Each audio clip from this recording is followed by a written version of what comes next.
Ladies and gentlemen, recorded in Fredericton, New Brunswick, Canada, it's time for Fight Night Picks with your hosts, Craig and Matt Allen. Big time card coming up this weekend. I can't wait for it. UFC Vegas 34. As always, one half your host, Craig Allen. You can find me, as always, on Twitter and the Instagrams at Craig Allen FNP. With me to my left, to your right, Matt Allen FNP. Now, Matt, a lot of people might comment under this video. They'll say, boys, it's great to have you back. It's a shame that you were away. We didn't have any UFC. But last week, if you did miss it, we had almost an hour and a half of content on the PFL and Bellator side. So for you OG hardcore FNP fans, I ended up going 7-2. You went 6-3. There were a few chintzy decisions hidden in there, but overall, a great showing from the boys. We had the underdog in the main event of the PFL with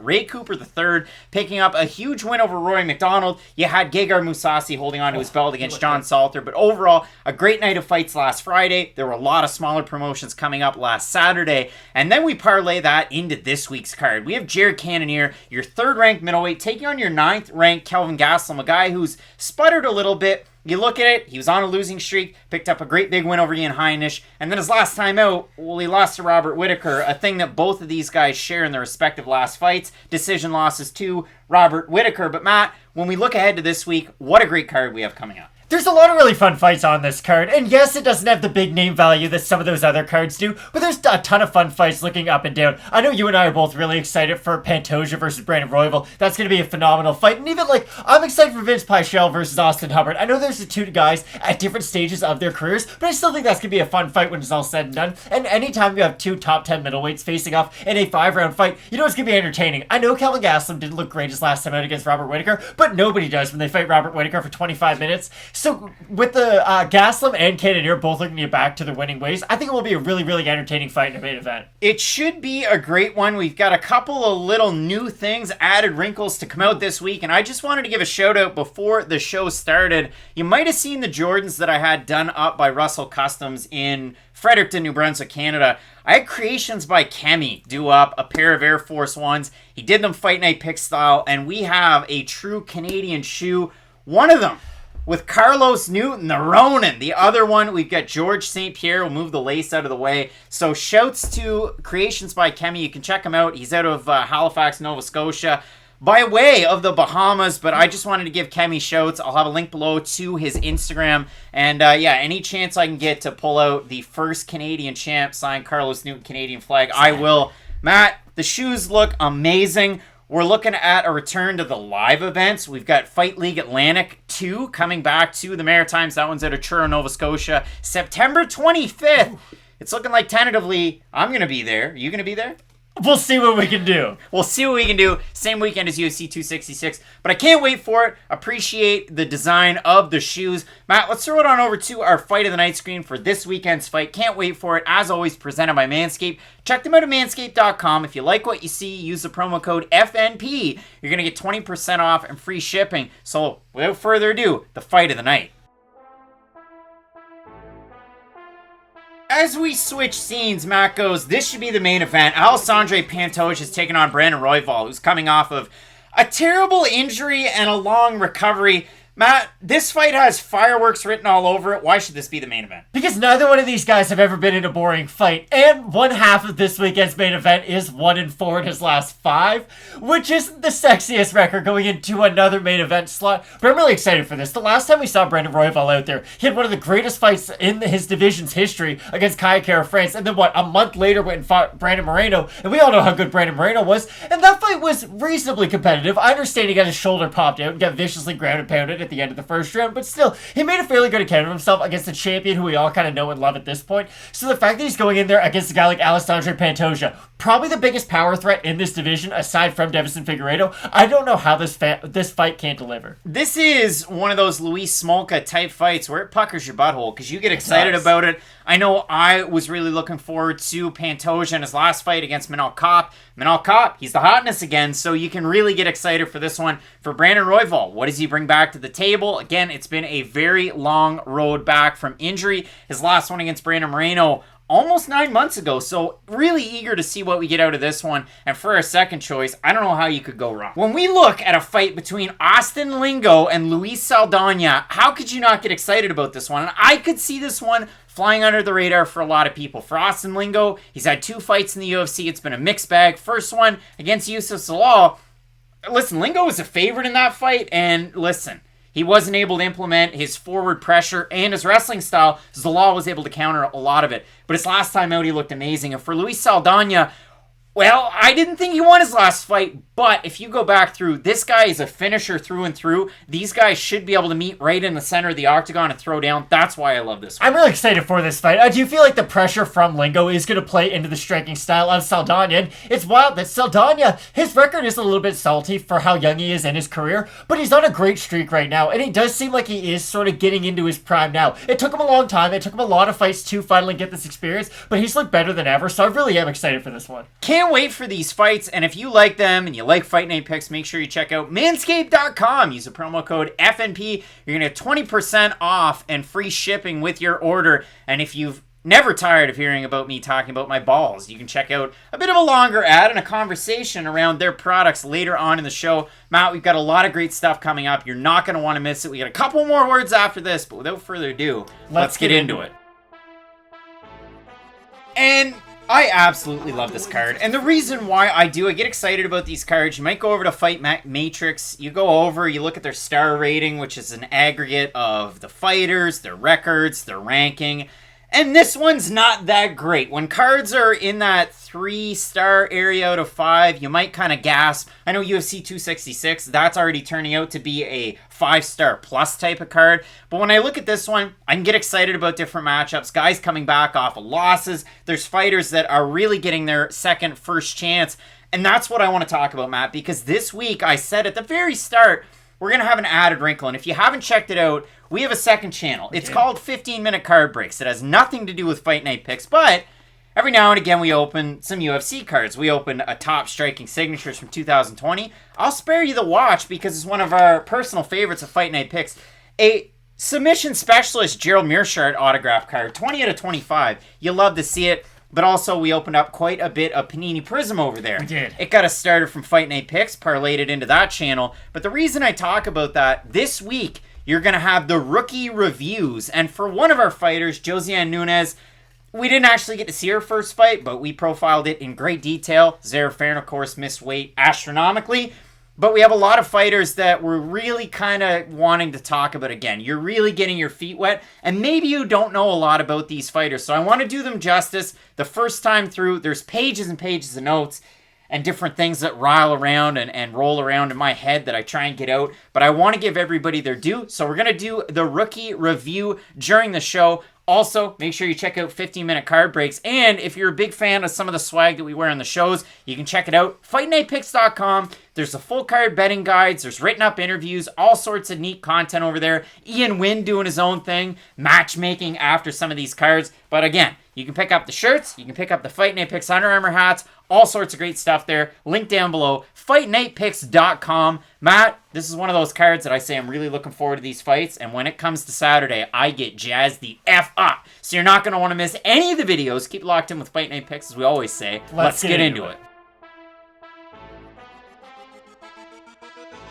Big time fight coming up at welterweight this week. We have Sasha Palatnikov taking on Ramiz Brahimaj, and I can't wait for it because it's a bit of a clash of styles. Sasha Palatnikov, you've heard me talk about it. Was he a football player at Montreal's Concordia University at one point? Yeah. Does he represent Hong Kong? Sure. Does he train out of Syndicate? You're darn tootin' he does. Did he lose his last fight and coast a little bit in the first round and try and save his gas tank for the second and third round? Yes, he did, and that cost him against Impa Kasanganay, who was moving down from 170 pounds, and implemented a wrestling-heavy style. I feel like Impa moved down from like 210 pounds. He looked great in that fight. But, Matt, in this fight, it's a great one. For Ramiz Brahimaj, he had the toughest fight of his life the last time out against Max Griffin, but this is, after all, his second chance in the UFC. We're going to throw it back. We've got the 15-Minute Card Breaks rookie review. So let's have a look back in the time machine at Ramiz Brahimaj and what he brought to the cage. And then we're going to update our overall pick and prediction for this one and give you a bit of an idea of this fight.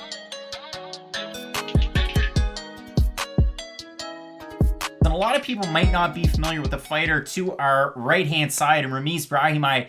He was supposed to make his UFC debut back in June against Takashi Sato. Unfortunately, Brahimaj out of that fight because he had a cornerman that tested positive for COVID-19. It ended up Ramiz Brahimaj contracted COVID-19 over the summer after the fact. Now that delayed his UFC debut a little bit more, and he was supposed to be on Contender Series in 2019 against Miguel Baeza, and a really weird story, and if you want to kind of get into the weeds on that one, he had a great interview with our pal JHK MMA with SCMP, and he described it perfectly. And it's a sad story, really, because Ramiz Brahimaj, he was kind of going through those pre-fight tests, and they found a tumor behind one of his eyes. So, of course, he scratched from that fight, and that was on a card that had Baeza got a win, gets into the UFC. There were a lot of really good fighters on that card, so it would have been a good springboard. But for Ramiz Brahimaj, I mean, practice makes perfect, I guess, and he gets an opportunity this much later. Now, I mean, he's had wild camps. He's been getting ready for a lot of different opponents, but he definitely has a good gym to lean on in Fortis MMA. Saif Saud really putting out some great prospects. And I mean, you don't have to look any further than Max Griffin's second to last fight, where we saw one of Ramiz Brahimaj's teammates and Alex Morono taking on Griffin. And I remember when Saif Saud, you get the corner cam, then he goes, something like, I think the call was 11-2. Morono goes 1-2 high kick, and it rocks Max Griffin so hard. And we've seen it from Saif Saud. I mean, you had it in the main event last weekend, Anderson Silva against Uriah Hall.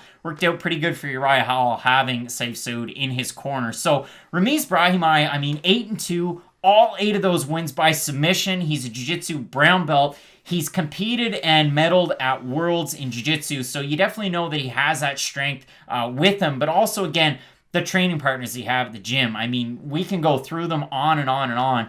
But Fortis MMA slowly becoming one of the biggest gyms in the world at turning out great prospects. So for Ramiz Brahimaj, former United States Army vet, and this is a guy that trains out of Fortis MMA. He's cornered Syed Awad in the past. He's been away for about 9 months since that absolute beatdown against Max Griffin. And Ramiz Brahimaj was one of those guys when I was setting up Fight Night picks that I was like, wow, this is a can't-miss prospect that it will end up in the UFC. He's going to make some noise. The trouble for Ramiz, if you go through it, he fought once in 2014, 4 times in 2017, 4 times in 2018, once in 2019. Then he got the call to the UFC in 2020, and now he's been out for 9 months since he fought Max Griffin. So it wasn't great. I mean, this is a former IBJJF world champion from just back in 2019. All 8 of his wins are by submission.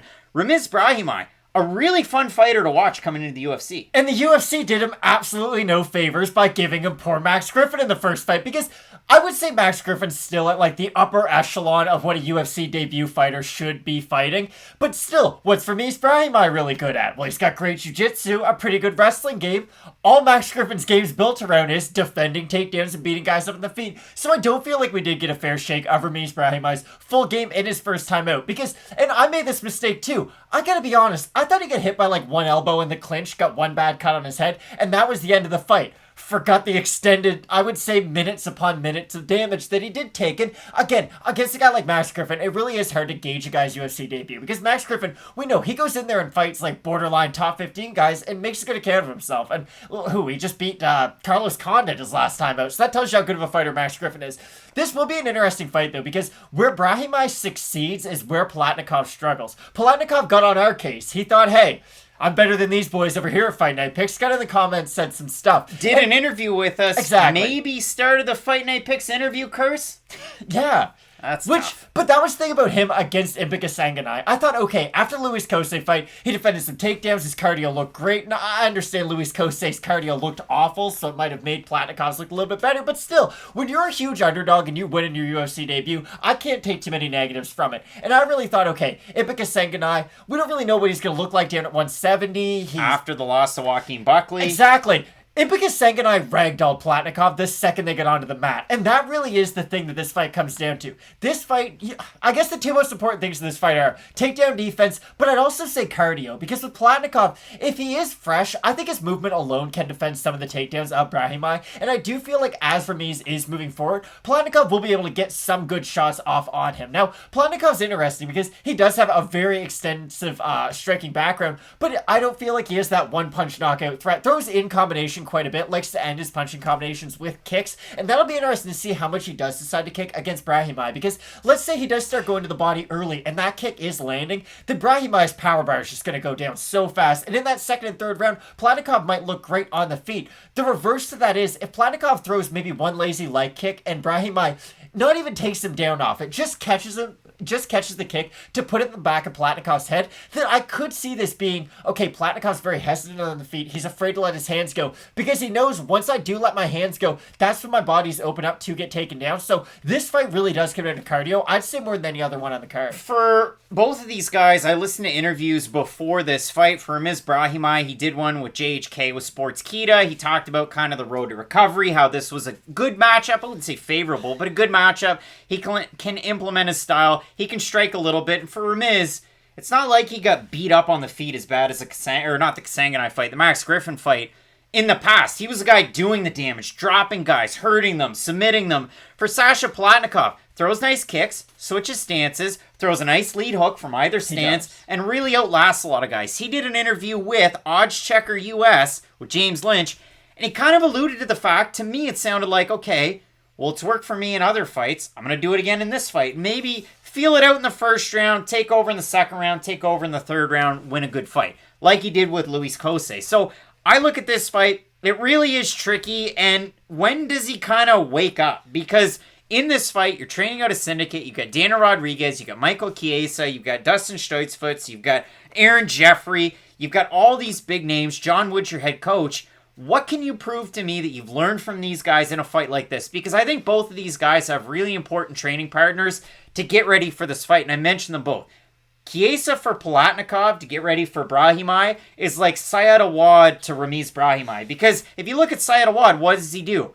Kind of overextends in some of his punches. He switches stances. He throws those kicks. Gets tired in 30 seconds? He does get tired, but he does throw a lot of, blitzing attacks and things you can kind of prepare yourself for when you're taking on a guy like Palatnikov. And the grappling of Chiesa, you can kind of mirror it a little bit with Brahimaj, because for Chiesa, doesn't really strike all that much. He just kind of takes guys down. Has terrible Darce choke defense, too. You hate to see it, but again, if you look at it, for Sasha Palatnikov went 1 of 9 in takedowns against Kosei, and 2 of 9 was what Kasanganay, I can't even read, 2 of 6 was what Kasanganay needed to get the fight to the mat, to get the submission. So, Palatnikov, slow starter, and normally is. Ramiz Brahimaj usually likes to get moving quick. So that's what makes this one interesting. You look at the odds for this. Brahimaj open to minus 110. He's minus 133 on best fight odds. For Sasha Palatnikov, open up the odds at par, minus 110. He's a plus 109 underdog right now. When we go over to Topology, total votes for this one, yikes.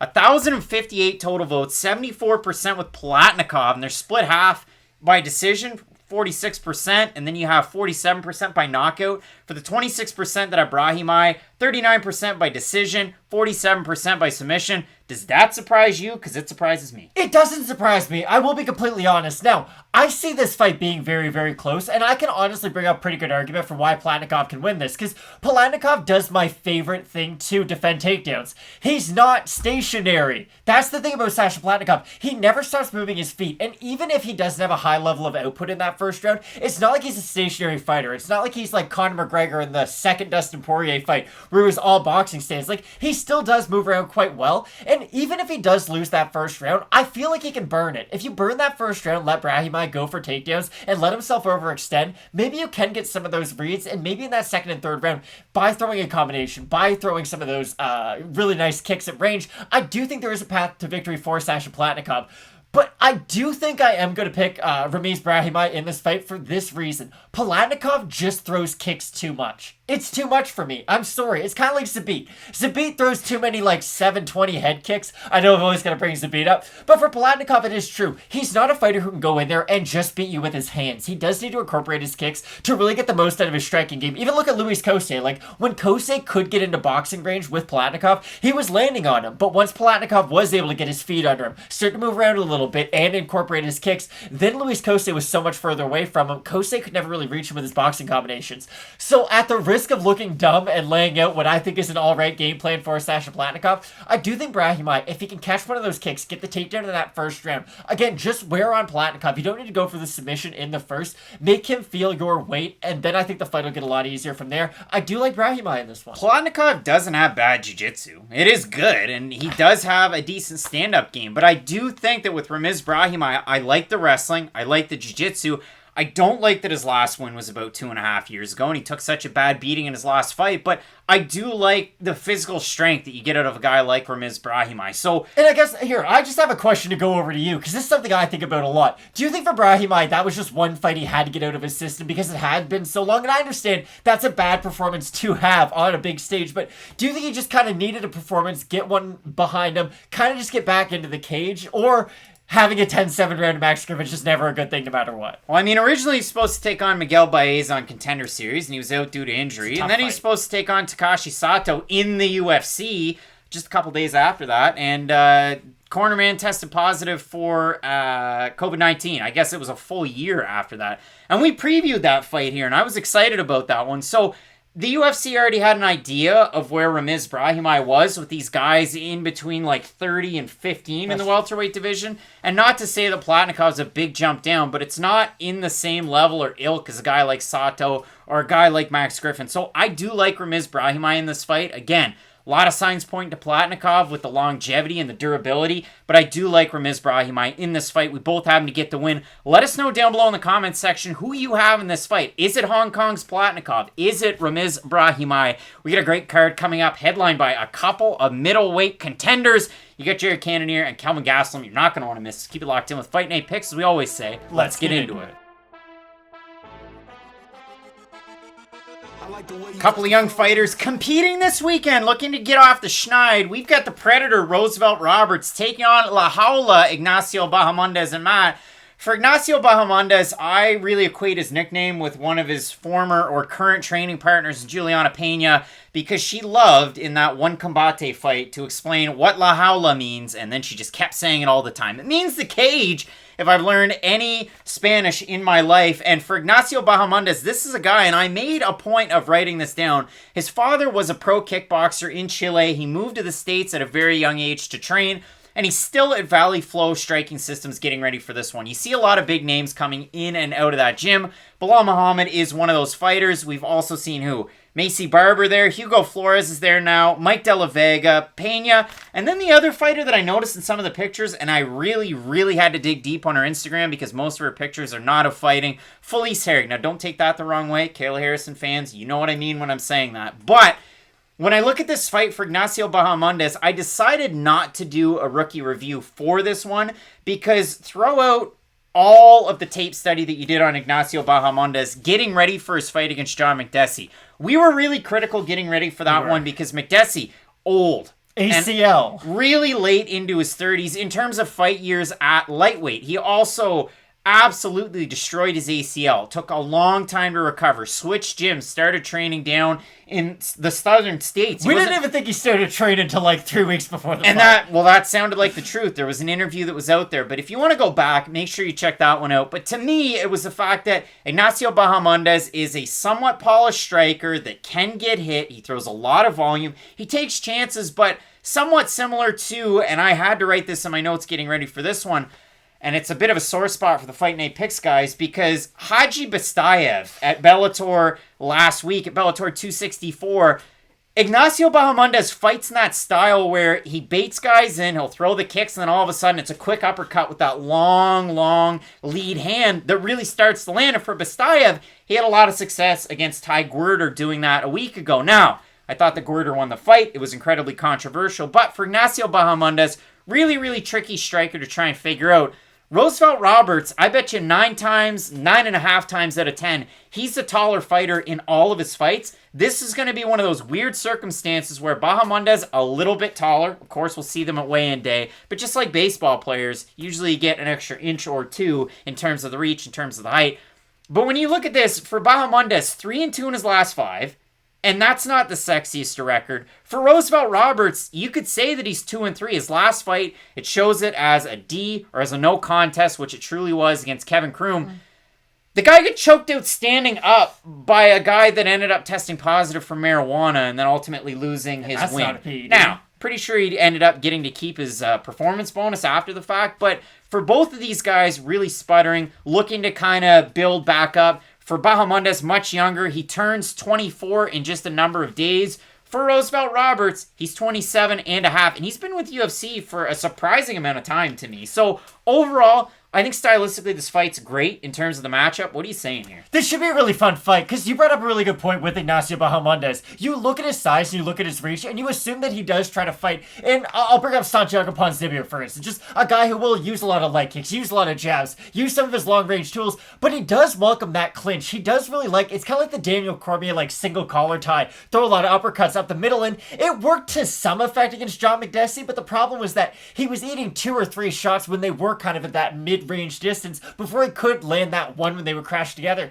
This is really interesting thing about this fight because Roosevelt Roberts has really good defensive submissions himself, but he also gets caught in defensive submissions all the time. I never really know how to grade Roosevelt Roberts grappling, just to try to base it out of 10, because in some fights, it does look good. Like, look at the Brock Weaver fight. Hurts him on the feet, out grapples him. Like, he just looked great in all aspects of MMA in that performance, but his last 2 times out there, it just hasn't even looked good. And I remember the Jim Miller fight, because I said this is one of those fights where it almost might be better for him to lose in the long term, because if you beat Jim Miller, you only fight great fighters after that. Look at Nasrat Haqparast. He's been fighting like the Jim Miller type of fighters, guys outside the top 15, and then it's, oh, now you fight Dan Hooker. Like, there's big step-ups when you do start to fight those big names in the division, and I honestly was happy that Roosevelt Roberts lost that fight and kind of took a step back, because I thought his skill set was something to marvel at 155. Then his last time out, it just kind of exposed all of those original weaknesses, and this is my problem for Roberts. I know he has good submissions, I know he's a good striker on the feet, but I never really know what he wants to revert back to when he gets hurt, because if he does get hurt and shoots a takedown, I am worried that Bahamondes could snatch up a guillotine, and it is kind of wild, because I know we like to say this, like, oh, just because a guy's lost by guillotine, it doesn't mean, like, that's the way you're only going to beat him by submission, but the thing with Roberts is that he does get very lackadaisical with his takedown attempts sometimes, and he does leave his neck in terrible places, and opponents like Bahamondes, who Bahamondes isn't like Damian Maia on the mat, but again, the guillotine's a position that he can get to and he is good with. Those are positions that I am going to worry about with Roberts. So for me, I think Roberts can have success at long range, because if John McDessie can have success at long range, listen, we all know how good of a striking defender John McDessie is, but I don't think Roosevelt Roberts has that same level of at least activity in his fights. So I think this fight can look one of 2 ways. I think Roosevelt Roberts might be able to do that. I'm going to land 2, we might crash into the clinch and then kind of hold each other there for a bit, or we're going to get a crazy war until both guys get tired. I don't really know either way this fight's going to go, but I'm going to be honest, I start to favor Ignacio Bahamondes the more I do break down this fight, because I do worry about Roosevelt Roberts when the going gets tough. When I look at this fight, and we have to take like a Fight Night Picks timeout on this one, so if you look at the overall, what would you call it, geography here between New Brunswick and Maine, there's a little island. Now, it is a part of New Brunswick. It's called Campobello Island, and I really do encourage you to look it up. There's a bridge from Lubec, Maine. There's also a ferry that operates from New Brunswick to get there. Now, Craig, why are you giving us a lesson on geography? Well, it's not for me. It's a little bit for you, and it's a lot for Matt. Matt, what was the former president that used to have a summer home there that's now an international museum that's kind of shared between the state and the province? I have no idea, but Franklin Delano Roosevelt? Roosevelt. There Not we go. Roosevelt. I But said Matt, Roosevelt. when we look at this one, Ignacio Bahamondes, the former Lux champion, you love to see it. But yeah, when I look at this one, I was saying with Roosevelt Roberts, this is a guy that's been in the UFC for a long time. You just might not think about it. He's 4-2 with 1-0 contest. The scary thing for me, if you really like Roosevelt Roberts in this fight, and no, I don't expect a primary striker to go to try and take him down. He has 58% takedown defense, and the names of the guys that took him down: Thomas Gifford, Vince Pichel, okay, that Good one's wrestler. fair. Alexander Yakovlev, they all He earn fought Damian takedowns. Maia. Now, for Roosevelt Roberts, this is a guy that used to train in the past with Jalen Turner, so a little bit of similarity in terms of a really long, lanky guy at 155 that has those weapons, so I think that's a great comp. Now, for Roberts, he trains out of, again, it says Cortez Martial Arts on certain sites. Over on his Instagrams, it was Adrenaline Martial Arts and Fitness. But, yeah, I worry about, again, Ignacio Bahamondes. Is he going to be offensive? Is he going to be able to pump that long-range jab out there? Or is Roberts going to be able to close distance, cause issues in the clinch, and is he going to be able to take the fight to the mat and work his game there? I'm concerned both guys won't make weight before I say anything else about their skill sets, because this is a case with Ignacio Bahamondes. He's gonna fight at welterweight at some point. He's built kind of like Chase Hooper. That's the best way of describing it. Like, Chase Hooper's built like me. He's still pretty young, and he hasn't kind of filled out yet. Ignacio Bahamondes is the same thing, but he's 6'3". And that's the worst part about it. We talked about it kind of going into his fight with John McDessie. Ignacio Bahamondes has fought at welterweight before, and if you look at him at welterweight, he might have a little tiny bit of a roll around his hips, but like it looks natural. And I think he's definitely going to grow into that weight class. So this could be one of those fights where Bahamondes misses weight by like 6 pounds, they cancel the fight, and then the next time out he has to fight at welterweight, because I do worry about him every time he does try to go down to 155. I remember everybody gets on me on Twitter, oh Matt, you make a big deal about ACLs. You know what's way worse than tearing your ACL? Almost dying the day before a fist fight. And that's what Ignacio Bahamondes looked like the day before he fought John McDessie, and that's never a great thing. Like, if Bahamondes is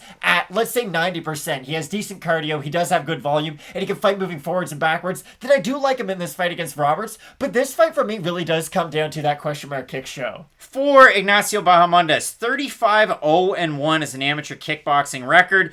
He was a national kickboxing champion at 14. He's almost 24. That was 10 years ago. How crazy is that, Matt? When we look at the odds for this one, they flip-flopped, and they flip-flopped quite a bit. Roosevelt Roberts, the biggest mover and shaker so far on the card, at a 51% clip. He opened a -160 favorite.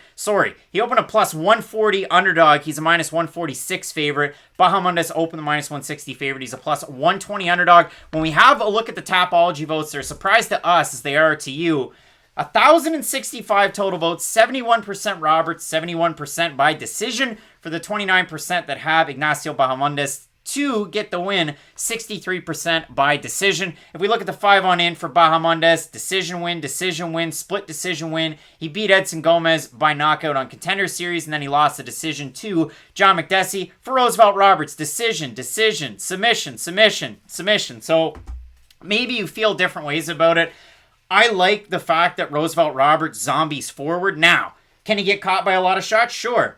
But Ignacio Bahamondes gets hit by a lot of shots, and I worry about two fighters. It's not good when we say both guys get hit by a lot of shots. And you can look at it. Go on UFC stats and look up the numbers for this one. And again, they're really going to be swayed because Bahamondes only had one fight in the UFC, but significant strikes per minute. Landed 7.91 to 6.4 received. Like, that's a lot of damage. Now, it's one fight, but it's against an old John McDessie. Litmus test of a fight. I get it. But in a fight like this, I do worry about it a little bit. And for Bahamondes, pure kickboxer coming into MMA, just like Malecki later on in this card, pure Muay Thai coming into MMA, it just gets a little weird. For me, I'll go with Roosevelt Roberts, but it's definitely not one of the more confident picks I have on the card. I like Bahamondes up until I see him on the scale. And again, that really is a big factor in this pick, because I think if he is at his best, if he is a fighter who can move forwards and backwards, because that's what we saw before the McDessie fight. Like, you did set that up perfectly. He was a guy who could move forward with his output, and it would,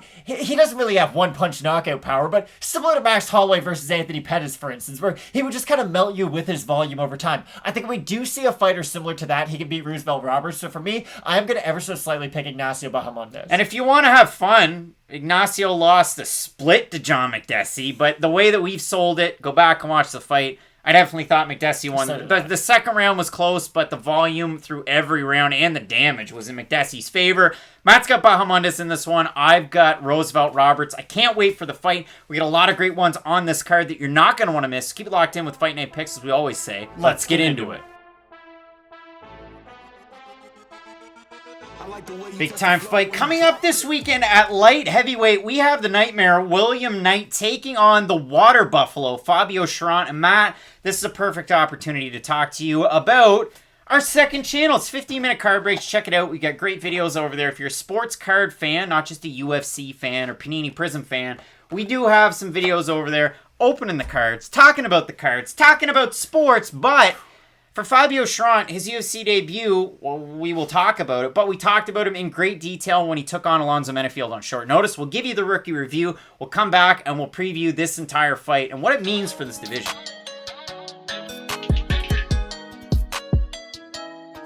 And in steps Fabio Cherant, and this is a name that a lot of UFC and MMA fans know and love from his time with, well, multiple lower level promotions. I mean, really, he was a CS guy. He's been with LFA. He just main evented LFA 99 back in February, taking on Myron Dennis and winning their vacant light heavyweight championship belt. And if you go back and watch that fight, it's a back and forth type of affair. It is insanely a striker's paradise. And we talk about that all the time. But if you go back and watch that, the first round, very different from the second, then the third, and so on and so forth. The first and the fifth, very similar, because Fabio Cherant, what he did incredibly well was a lot of forward pressure, really rangy from that southpaw stance, throws a great uppercut, nice check right hook, and when he wants to throw the kicks, he throws different kicks. He'll throw the oblique kick, he'll throw some weird looks to try and kind of get you off of your game, but what he was mostly known for all the way up was his counter-striking and the fact that he could get backed up and he could have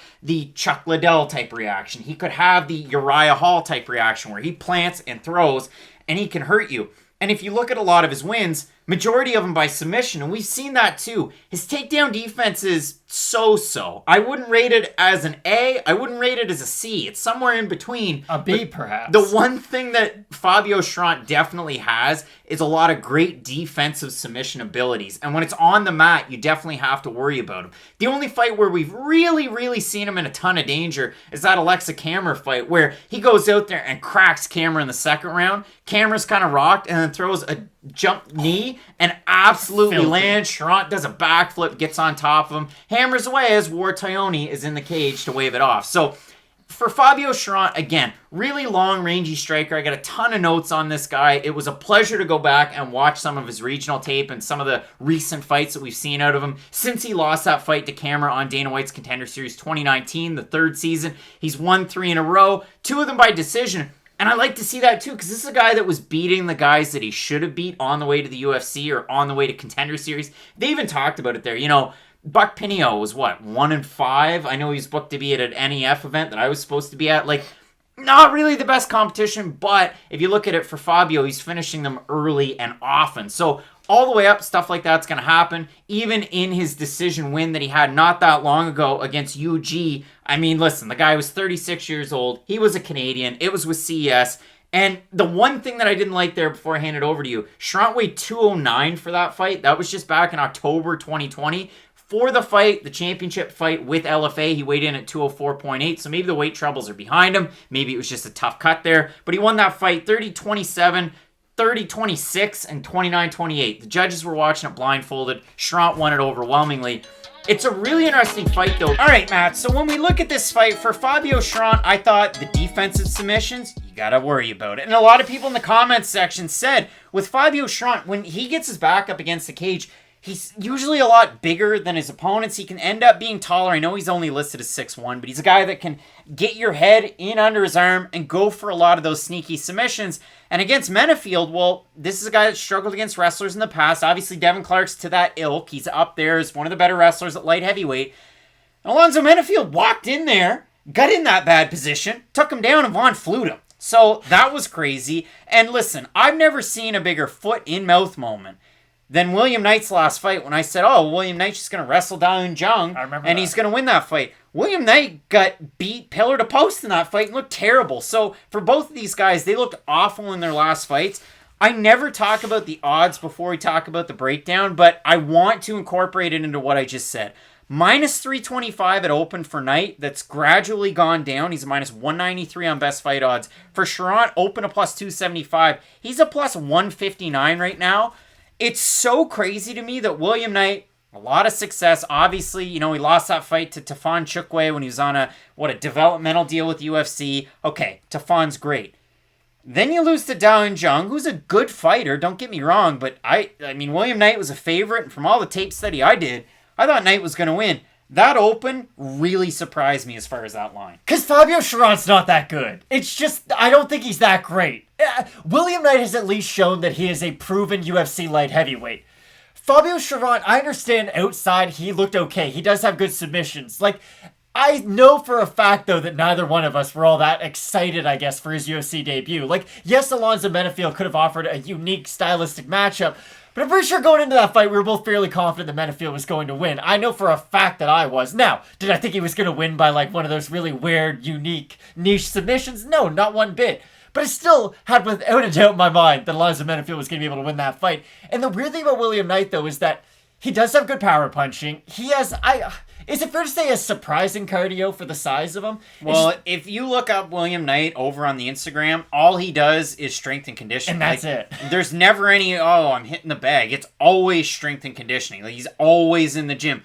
From what he shows on Instagram. It shows. It's a thirst trap. He looks good, though. I wish I had the muscles of William Knight. But for me, again, William Knight at least has good power punching, and he throws in combination on the feet. It's something that at least separates him from a few other light heavyweights, because neither one of these guys have any skills that stand out in this division. Like Paul Craig, for instance. Paul Craig's one of those fighters that I always think of to where his striking might not look great, his wrestling might not look good, but his jiu-jitsu's so good that those other two things don't really matter. Neither one of these guys have skills that stand out like that, but the one thing about William Knight is that he does have a really good jab, right hand, left hook, and it is a combination that he's not afraid to go to over and over again. But the problem was that I do feel like we've seen the extent of William Knight's, at least skill set. Like, against a guy like Daeun Jung, Daeun Jung's a good but not great fighter. I don't think Daeun Jung's going to go on to have a top 15 type career, and those were at least the type of thoughts that I had for William Knight going into that fight. I thought, okay, he might not be top 10, but he could be 10 to 15 in the light heavyweight division. After that, I don't believe he can be, but I still think he's good enough to beat Fabio Cherant. Matt in his head wishes he looked like William Knight. He looks more like Robert Bobrovsky. Now look him up, not Sergey. Robbie Bobrovsky. But when we look at, or Chris Boucher, but when we look at this fight, again, for Fabio Cherant, can he hang on the feet with a guy like William Knight? I know he's a guy that trained at 401 boxing in the past. He's also at Lausanne MMA, a little bit of submission abilities. With William Knight, can he go out there? Can he impose his game plan? We'll see what happens in this one. Knight a minus 325 at open, like I said, minus 193 right now. Cherant has gained. He opened a plus 275. He's a plus 159 right now.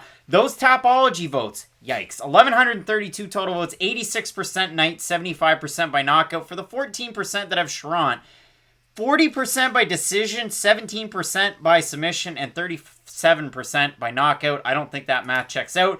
But when I look at this one, Matt, for Fabio Cherant, you want to go back and watch the fight. I talked about it earlier. The one against Myron Dennis, that's a good decision. The one against UG, who was the Canadian, if I'm not mistaken, that's a decent one. His only loss was to Kammer over on Contender Series. And if we're playing MMA math, William Knight beat Kammer, and Cherant lost to him, so William Knight wins. Cherant's flat-footed, I guess. That's the other really bad part about his game. He doesn't move well on the feet to avoid strikes. Like, there's two ways, I guess there's three ways to avoid strikes when you think about it. You have your general footwork, you have head movement, and then you have trunk movement as well. Cherant doesn't check any of those boxes, and the real issue that I do have is when William Knight does move forward, and that's the thing, he does move forward when he strikes, you're just going to run out of places to go. If Cherant does get his back up against the cage, as William Knight's by far his best position, so I do like William Knight if he is able to throw in combination. I think he could get him out of there in the first round. I think we could see, I don't often say this, but I'm going to play at my flag right now. I think we're going to see a Chaos Williams, Alex Morono type knockout in this fight. I really do. Knight wins by knockout, and I know I've talked about it enough, and those Tapology voters don't agree with me. What's Fabio Cherant to win by submission? I know this is kind of like, didn't really plan for it, but if we have a look at the odds for that one, Cherant wins inside the distance, plus 350. Where is it? Cherant, scorecards, no actions. Cherant wins by knockout. They only have the rounds for submission. Cherant by submission. By rounds, like we're talking like plus 1,800, plus 1,400, somewhere in around that. Maybe you like that. I ever so slightly like Knight. It scares me, though, again. Daeun Jung had a draw against Sam Alvey coming into the fight against Knight, and he looked like an absolute force, like the next great at light heavyweight. So that concerns me enough to stay away from it. It's a pop and popcorn fight for me. I'm going with Knight. You're going with Knight. I think he's going to win by stoppage. Let us know down below in the comments section. Will this be another foot and mouth incident like the Knight fight against Daeun Jung? But we both happen to win this one, representing Thornton Martial Arts. Let us know. Great fights coming up at the top of this card. Cannonier and Gastelum. You're not going to want to miss it, so keep it locked in with Fight Night Picks, as we always say. Let's get into it. Inside baseball, normally with the graphics, I try to do everybody justice. If there's a big height disparity, I try and make everybody match up. This fight's going to look cartoonish and wild. We have Sweden's Malecki taking on Josiane Nunes from Brazil. Matt, this is our first opportunity to give shouts to our second channel. It's 15-minute card breaks, and if you haven't checked it out, we get some great videos over there. We open a few blaster boxes of the first edition of Panini Prism. We also opened some UFC striking signatures. We got a Gerald Meerschaert. I was excited about it. All that being said, We already gave Josiane Nunes her flowers. We pumped her tires. We gave her a great introduction. She was originally supposed to fight France's Zara Farron back quite some time ago. Unfortunately, Zara Farron missed weight by epic proportions, and Josiane Nunes has been on the shelf for a number of months, but she still has that UFC contract. She still has a shot to take on Malecki. So we're going to throw it back to the rookie review. We're going to talk a little bit about Malecki, and then we're going to offer up our preview and a prediction.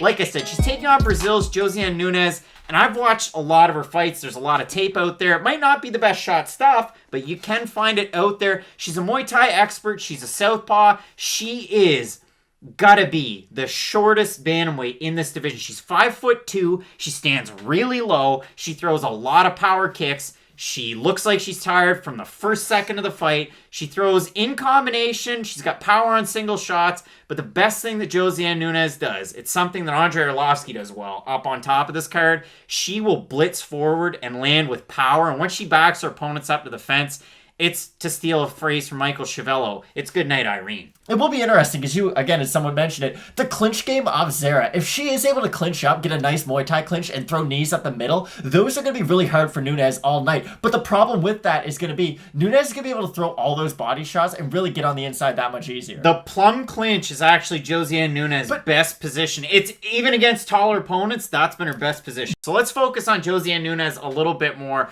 We'll break it out. She got signed to the UFC a little bit ago. She's an MTK fighter. She's been signed with them for some time. And again, very much a Muay Thai fighter. It's not just because she wears the Thai trunks. You see it in her training. You see it from where she's coming from. She's out of Striker's house. But this is the really interesting thing. You look at these two records. From Nunes, the one loss, it's against Taila Santos. Okay, that's going to happen. Go over to her Instagram. See where she's training out of. I said Striker's house, and it is primarily there. But she also spends time at Astra Fight Team with Viviane Pereira. Maybe didn't have the best run in the UFC, but still good training. Was UFC caliber. Fought really good names, actually. And Taila Santos trains there. So they all train together. I love that for Nunes, who, again, you watch these fights and you go, geez, I can't get a read on her. And honest to goodness, it is hard to get a read on her. The one thing that I really don't like is the fact that she is a fish out of water when it comes to wrestling and grappling. She is bad at it. We have two of those, Craig. Exactly. She gets taken down very easy and controlled. If you go back and you watch her second to last fight with Dione Barboza, that was a fight where Barboza had Danilo Marquez in her corner. She gets her down. She stays on top. And then Barboza starts to get a little bit tired. And then in the very end, it's classic Nunes. She's just going in there and hammering away and then finishes the fight. She did the same thing in her last fight against Zbonek. And she did it in the fight before that against Araujo, who was coming in there, pro debut for her. They struck, and the really weird thing about that one was you had Nunes, who held Araujo in just a guillotine up against the cage, and Araujo was a lot taller. You'd think with a taller opponent, geez, that'd be pretty easy to get out of, but it wasn't, and I'm not joking. 4.5 minutes of my life were spent watching Nunes hold that in. Then the second round comes out, Araujo's tired, and she gets finished by Nunes. So for Nunes, not the highest level of competition, good strikers. So Matt, the original Josiane Nunes, the nickname is Josie. The debut was supposed to be at UFC Fight Night, Whitaker versus Gastelum. She was supposed to take on Farron missed weight, and Josiane Nunes hasn't fought since, so this is a welcome back. We did go in the time machine. What about Malecki? Now, she's a really interesting case. She didn't have any pro MMA fights before the Ultimate Season or Ultimate Fighter Season 28 heavy hitters, which is weird. And I've never in Fight Night Picks history put an asterisk next to a record on the show. But if you go into ESPN's website and the UFC's website, they're kind of in cahoots with the way that the records work, because if you're on or in a 3-round fight on the Ultimate Fighter, even though it's an exhibition fight, they'll count it on your record. So I kind of play here or there. Malecki has 2 pro fights that weren't on the Ultimate Fighter. They're both in the UFC. They're both wins. They're both weird, too. They are. And let's let you take over. Malecki, I don't ever know if she's a good fighter or if she is just big for this weight division, because that's the first thing that I need to get out of the way before we do anything. The whole season of that heavyweight and like the women's 145ers, it just didn't really work out. And I know the Ultimate Fighter, it's back now. There's Volkanovski versus Brian Ortega. I don't know about you, Craig, but personally, I probably haven't been following along as closely as I should be. I don't give a rat's behind. There you go. But for Robert Whitaker, Kelvin Gastelum, I did watch a little bit. You know, I was interested to see. I thought that was going to be a good middleweight title fight. no one from that season still fights at 145, and I think that's a really big issue. Like, everybody either went down to 135 where there is a division, or they just got let go from the UFC and eventually went to Bellator. Now, luckily for Malecki, her and Macy Chiasson, luckily they can make the 135-pound weight division. And Panny Kanzad. Exactly. See, I knew I was forgetting someone. But the difference is that Malecki's level of competition, at least up until this point, hasn't been near those other two fighters. Well, this is the crazy thing. For Malecki, her UFC debut, it's close to home. She takes on Duda Santana. She is an underdog quite heavily. Duda Santana looked amazing in that fight. She was only like 22 years old. She didn't look like it, but she was great in that fight. She was pumping the jab. She was throwing in combinations. She had her way in the first round. She looked amazing. She was definitely deserving of the odds that were placed on her. Second round, Duda Santana starts out really, really powerfully. She pushes Malecki up against the cage. She torques for a takedown. And then Malecki ends up on top of her. Malecki just lands some punches. And that's the end of the fight. And this kind of comes back to my Malecki theory.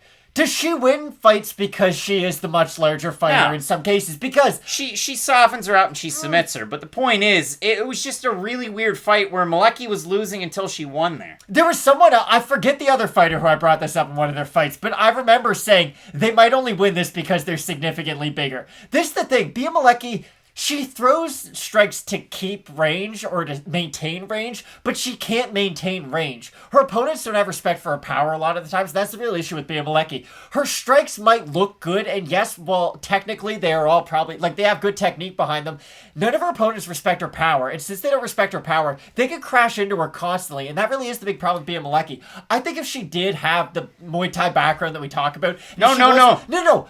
Just let me elaborate. If she fought like someone who had her Muay Thai background, if she was someone who could work behind the jab, crash in with elbows, throw a lot of leg kicks, then I feel really confident picking Malecki in future fights. But the problem with Malecki is she resorts to just kind of throwing a lot of jabs, and her opponents rush forward. And the problem is, if you have a Muay Thai background, you have ways to negate some of these techniques. Like, she should have a much better clinch than from what we've seen in the UFC. She should have better distance strikes from what we've seen in the UFC. And for all these reasons, I could see Josiane Nunes winning a very boring decision of using a lot of cage control against Malecki. I think it's easy to move forward on Malecki, and I think that if Josiane Nunes can avoid the big shot, which is honestly like fairly easy against Malecki, I think she can win sort of a boring, drawn-out fight. When I look at this one for Malecki, you talked about it, let's really get in depth. So she was on the Swedish national team for Muay Thai. She is a Swedish and European and world champ. She's also a full-fledged mechanical engineer.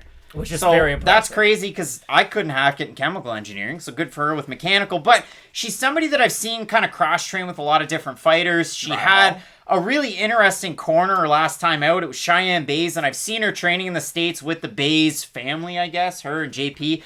These were the words that were used because Sayif Saud wasn't in her corner last fight against Veronica Macedo. And if you go back and watch that fight, it's kind of a tale of two strikers because for as good as Macedo is on the ground, she is and primarily has always been a Taekwondo fighter. So it's Taekwondo versus Muay Thai. And in the first round, Macedo looks great. She's on fire. But the trouble was, Macedo's not a 135er. She took that fight at 35. She expended her gas tank in the first round. And then in the second round, the third round, Malecki's a bigger fighter. She's more conditioned for the weight class. And she's able to just kind of take over and pick apart. And she doesn't fall for, Macedo pulling guard or Macedo trying for some of the submissions. This is what Cheyenne Bay said in the corner between the first and the second round. Now, no Sayif Saud, but she gave the coach Sayif, mantra. You better light that fire in your ass right now. We're in Brazil. And where does she live? She lives in Brazil. No, she doesn't. Veronica Macedo's from Colombia, and she doesn't live there. She spent a lot of time in the States, too. I think Sayif Saud wouldn't have said those words. Oh, I don't know. But when I look at this one, for Malecki, the combinations that I picked up going back and watching the fights, it's a lot of 1-1-2, 1-1-2, jab, jab, cross, jab, jab, cross, close the distance, not a ton of kicks. For Josiane Nunes, all she does is rush forward and take chances. And honestly, that's probably enough to beat Malecki. This is the problem. The fact that we're throwing it up to Nunes just moving forward could win this fight, or the fact that Malecki has, a 7-inch height advantage could win her this fight. I don't really think there's a lot more technique to break down than that. Like, Malecki is a fighter who needs her range, and this highlight was on Twitter today, so it's just fresh in my mind. When Ross Pearson knocked out Gray Maynard, Ross Pearson, at distance, he's used a lot of jabs, he had really good boxing, similar to Gray Maynard. But when Gray Maynard takes a step in, a lot of guys, even boxers especially, when you move in, they have power on the inside to hurt you and make you pay for moving forward. Malecki, unless you're standing at the extent of the range of her punches, she doesn't have any of that power, any of those inside moves. Like, that's the problem with Malecki. If she had this crazy Muay Thai game, and if she was so good at Muay Thai, like Anderson Silva, for instance, he was somebody who I don't even believe had one World Muay Thai Championship. He still beat Rich Franklin twice by just using the Muay Thai clinch, because he has those inside weapons. And those are things I don't think Malecki possesses. The last thing I'm going to say, though, and this is the honest truth, I still think Malecki is going to win this because she's the bigger fighter. I don't think Josiane Nunes has the wrestling that a fighter like Jessica Andrade had at this weight division. Because you'll remember, Jessica Andrade beat Raquel Pennington at 135, and she herself is only like 5'2". The difference is that Jessica Andrade, A, might be pound for pound the most physically strong fighter in the UFC, and I'm not joking at all. She lifts chicks over her head and slams them down. But she also does have a very, very in-depth and very diverse jiu-jitsu and wrestling game, and that's why she was able to be successful. I think Nunes has some of those aspects, but I don't think she's nearly as polished of a fighter as Jessica Andrade was. So for those reasons, I think Malecki's going to win. It's weird because, and I want to give credit where credit's due, because I know somewhere out there they're listening, but ASMR Critique left a couple of really good comments yesterday about this fight. I screenshotted them to my phone because I wanted to bring them up. First one, I agree that Nunes' ground game is very subpar, but Diane Barboza is an expert at jiu-jitsu. She was a fighter that had Danilo Marquez in her corner, who just competed at Submission Underground last weekend. And by the second round, her jiu-jitsu fell apart. She was exhausted, and for that, it shows that Nunes overcomes, whether it's on the feet or on the ground. As far as level of competition, Nunes fought all undefeated fighters in her last 4 fights, a combined 9-0. One more thing to mention, Nunes' fight against Tyler Santos was many years ago, 7 or 8 years. Nunes wasn't even the same fighter back then. It took her a whole 2 years to fight again, and then she took another 2.5 years off before her next fight. This is where her career really began. He's defending Josiane Nunes like I defend Kyle Lowry. Something's going on right now. Almost 5 years after Tyler Santos. Since then, Nunes 5-0 with 5 stoppages. And like I said, her last 4 fights were all against undefeated fighters. Is it her brother? I like all... It might be Josiane Nunes' brother. I don't know. But they're all very good points about Nunes. I think she's one of those fighters that rushes in, takes a lot of chances. To me, and it's a cheap comparison, and it's not because they're both Brazilian, but it's because they're both very green and coming in against names that people recognize. Melissa Gatto, when she came in against Victoria Leonardo, it was like, I haven't seen Gatto in a long time, and she didn't look very good in her other fights. And for Josiane Nunes, it's, well, the competition was decent. It's really tough to tell. So let's have a look at the odds. We'll offer you up those. Malecki open a -130 favorite. She's -154 right now. Nunes open a +110. She's a +127. If we have a look at the Topology votes, surprise to me, there to you. 1,042 total votes. 73% Malecki, 84% by decision. For the 27% that have Nunes, 46% by decision, 41% by knockout. I think Josiane Nunes wins a decision in this fight. If she wins the first round, which I think she can, and I think that she can win the second round. So I've got Josiane Nunes. I think this fight's going to decision. I think you're probably right, but again, in my mind's eye, it is a lot of Nunes moving forward. And when you are the shorter fighter getting into a lot of clinch exchanges with the bigger fighter, all they have to do is pull underhooks, and you're exerting like 9 times the energy they are. Just by them being tall and gravity working against you, it's constantly going to be pulling up on your shoulders and burning your arms out. And again, I hate it when this is the reason that I think a fighter is going to win, but I truly don't believe Malecki is going to go on and have like a Macy Chiasson type of a career. Like, I truly, like, Macy can beat pretty much anyone in the top 15, right? Like, I understand there's some matchups that are tough for her, but for the most part, she's a good ranked fighter in that division. I think Malecki can win favorable matchups and where her size can really win out, and I think this is going to be one of those fights. Again, I can't disagree with anything that you've said up until this point, but I think the UFC knows what they're doing. She's beaten fighters the similar size of Nunes, who, listen, Nunes I think is more skilled than Veronica Macedo. I guess. So I guess Malecki's going to win this fight. A lot of guessing going on in this prediction. Matt's got Malecki. I'm going with Brazil's Josiane. Nunes, let us know down below in the comment section who you have in this fight. It's a great card. Headline by top 10 middleweights. Cannonier taking on Kelvin Gastelum. You're not going to want to miss this. Keep it locked in with Fight Night Picks. And as we always say, let's get into it. If you're anything like me, it seems like Brian Kelleher fights every other weekend, but we haven't seen him in about 6 months. He's going to be taking on Son of Fire, Domingo Pilarte. And Matt, I was always under the assumption that it was Pilarte, but I went back and I watched his debut on Dana White's Contender Series, and he said it himself. It's Domingo Pilarte, and he's got an interesting fight coming up at bantamweight this weekend against a guy who last competed at featherweight. And it's a little bit of a clash of styles. We talk about Brian Kelleher a lot as being a defensive submission specialist. If you want to see crazy submission, he loves the guillotines. Go watch his fight against Ode Osborne back some time ago. But the craziest thing about this fight, because I had it written down as the old Ryan Reynolds throwback from Harold and Kumar, this is your, but why, fight of the week.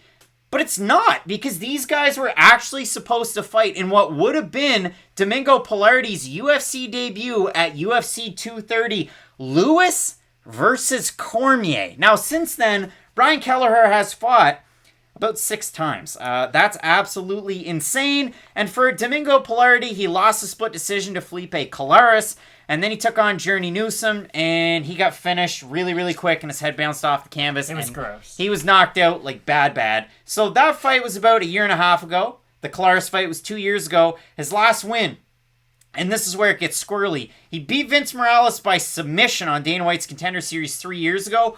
Almost 4.5 years ago, he beat Adrian Yanez by split decision. So you go, as a Domingo Pilarte guy, from beating Adrian Yanez and Vince Morales, who, listen, I'm good fighter. I like Vince Morales again. Not to say I didn't before, but he had a great win a couple of weeks ago, to losing to Felipe Colares and Journey Newsom. I get it, it's a no contest, but listen, that's ridiculous. He lost the fight. For Brian Kelleher, 3-2 in his last 5. But again, if you look at Kelleher's UFC run and the losses, he lost to Cody Stamann, he lost to Ricky Simone, and he can struggle against some wrestlers and some bigger name guys. So the bantamweight division kind of has like 4 of these fighters who take you down and just kind of throw boxing combinations. Jimmy Rivera is one of those guys. Ricky Simone, I would say, is more wrestling oriented, but he still kind of fits that mold. Cody Stamann, and then at the bottom of that list, I would kind of put Brian Kelleher. Like, he does the same kind of stuff that those guys do. And, well, no, he doesn't go for the same, I guess, volume of takedowns that those guys do. He still is. He's good on the ground, but not great. He's good on the feet, but not great. It's just, Brian Kelleher's got a fun game to watch. It's probably the best way of describing it. He throws everything behind every shot, but we kind of know the limitations of his game. Because it's funny, you bring up UFC 230, so that means that Brian Kelleher would have been coming off the 3rd-round knockout loss to John Lineker at UFC 223. I think my memory's right. No, 224, because it was in Brazil. Am I right? I believe 224. Look at that. So, and after that fight, he did take a lot of damage, and it was interesting because even I didn't really know where to put Brian Kelleher after that. He was one of those, and I won't say he wasn't a rising star, but he did have a little bit of hype behind him after he beat Renan Barão, and that was a huge win back in the day. Like, even a win over 2018 Renan Barão means something. It's not 2014, it's definitely not 2013, but it still means something. And he did look really good in that fight. But ever since, I don't really know where to put Brian Kelleher's skill set, because some fights he goes out there and he looks like he could be a legitimate top 15 talent. He could hurt you on the feet, he's got great power in his shots, and really when I think about Brian Kelleher, it's not just the similarity with the guillotines. Just think of a 10-pound lighter Nick Lentz. They do fight in a very similar manner. Both guys are not afraid to go for volume takedowns when they have to, but they both primarily will try to get it done with their boxing.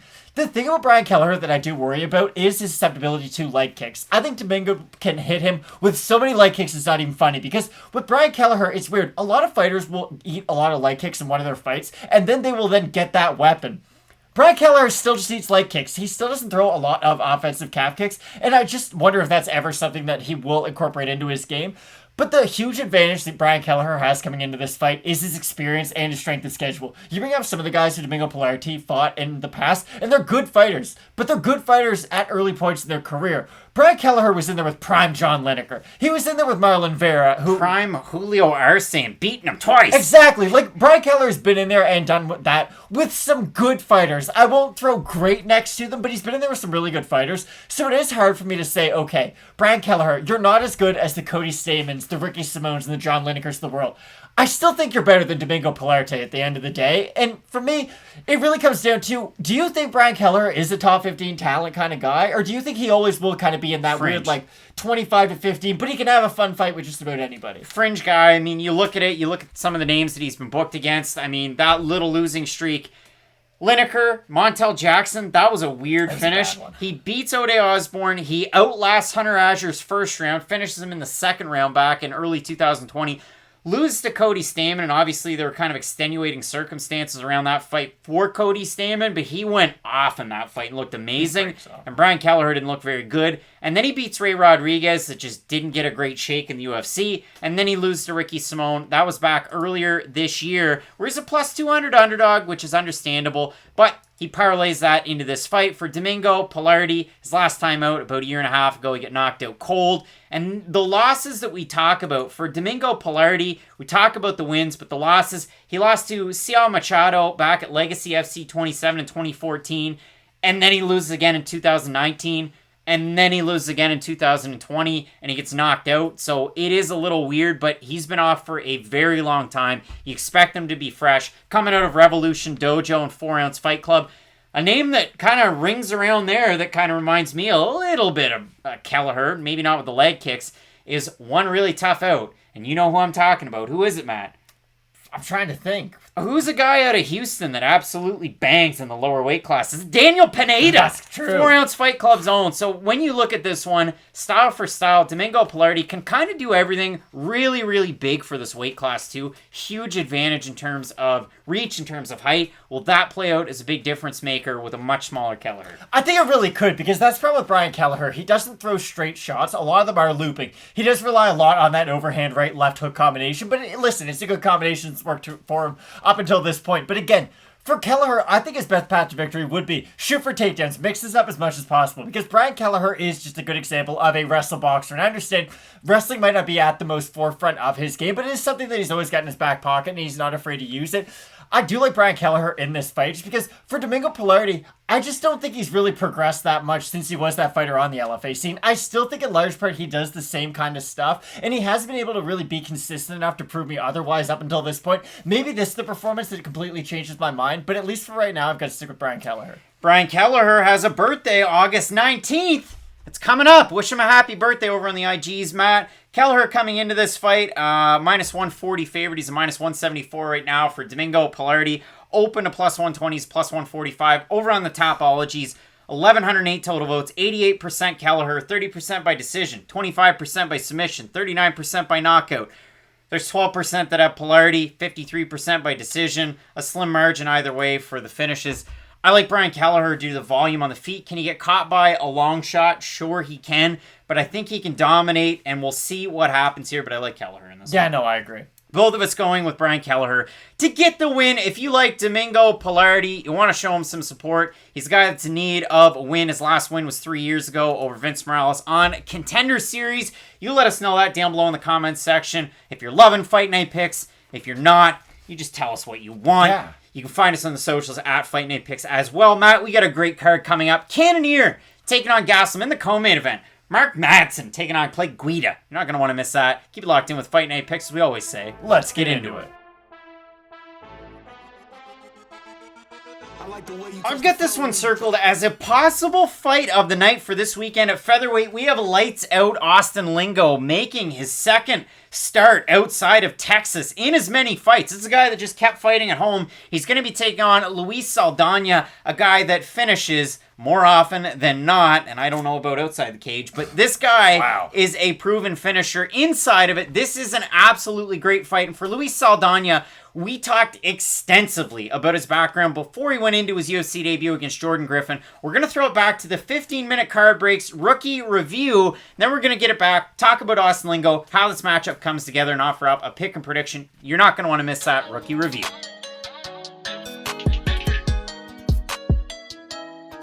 And it's an interesting one for Luis Saldana, a guy coming in here at 30. He started his pro career 10 years ago, grinded away in the minor leagues. He's got an overall record of 14-6. He's like the Yermin Mercedes of MMA. And listen, the hit streak couldn't continue for Mercedes, but it could for Saldana in this fight. He's got a really interesting one ahead of him. And if you look at his overall body of work, all of those 14 wins are by finish. That's absolutely insane. 6 by knockout, 8 by submission. A guy coming at us from Fight Ready MMA in Arizona. And we've talked about Fight Ready before, and we're going to talk about Fight Ready even more with Santino DeFranco, and he's training with Camuela Kirk, and I think that's really going to help him in a fight like this. Take on a guy in Jordan Griffin. For Luis Saldana, he can definitely get the submission. Again, 8 of his overall 14 wins by submission. His overall level of competition, not as high as that of a Jordan Griffin. I mean, we're talking losses to Mike Santiago. Yes, that guy that fought in the UFC that time back in 2016. But if you look at the recent win streak for Luis Saldana, 4 in a row. He had that Carl Wittstock win that looks great from LFA 60. Took some time off, and then fought Vince Murdoch on Contender Series. And it was a weird one, because Murdoch was a guy, he already had a contract, he was supposed to fight in the UFC. Do you know he's supposed to fight in the UFC? Who? Jordan Griffin. He was supposed to fight Jordan Griffin in Milwaukee. It didn't happen. Murdoch had that weird health scare, and then these guys fought. And Luis Saldana bodied him up, and pieced him up, and finished him with an insane front kick, and then just pounded away. Well, he basically was sitting on his face. I wish I never said that on this channel, but I did. And then he just hammered away in his face. Luis Saldana, triple threat. Love the fight. This is a good one. So recently, the judges are a big bone of contention for a lot of people. I thought Ty Guerder beat Haji Bastayev over with Bellator. You probably thought that Clay Collard beat Hausch Manfiel over with the PFL last week. And we had picked some predictions on those. But Matt, for Luis Saldana's last fight out, I had Jordan Griffin to win. You had Luis Saldana to win. And Matt, the referees that we had in that fight, Adelaide Bird, Derek Cleary, and who was it? Junichiro Kamijo. There were 29-28s for Luis Saldana, and he ended up winning that fight over Jordan Griffin. That one was by unanimous decision. The votes over on MMA decisions. Don't even get me started. 2 people had 29-28 Saldana. 16 had it 29-28 Griffin. For Luis Saldana, he got taken down a lot and Jordan Griffin really pressured him, but he gets an opportunity to right the ship here. I know it's a win and he's on a lovely win streak, but an opportunity to really kind of prove the naysayers wrong. He's taken on a really tough fighter in Austin Lingo at a Fortis MMA, and there's a lot of reasons why I love this fight. What makes you so excited for this one? Why are we saying that Luis Saldana had a really close fight against a super good veteran in his UFC debut? Because that's honestly the way that you should look at it. I know he got taken down, but this is the problem. Super good. Jordan Griffin's a good litmus test for a lot of guys coming into the UFC. We were talking about before how Max Griffin is way too much. He's too hot on the Goldilocks standard. On the level of Griffin's, Max is up here. Max is Jordan's at the top. in the middle. Jordan's a pretty good UFC debut. And for Where's Luis Blake? You gotta stop. For Blake Griffin, he was a former All-Star, now has no knees. For Luis Saldana, yeah, he got taken down by Jordan Griffin, but that is to be expected against a guy like Jordan Griffin. And honestly, it was one of those close fights that could have gone either way. It was a split decision. I kind of thought it was. Unanimous.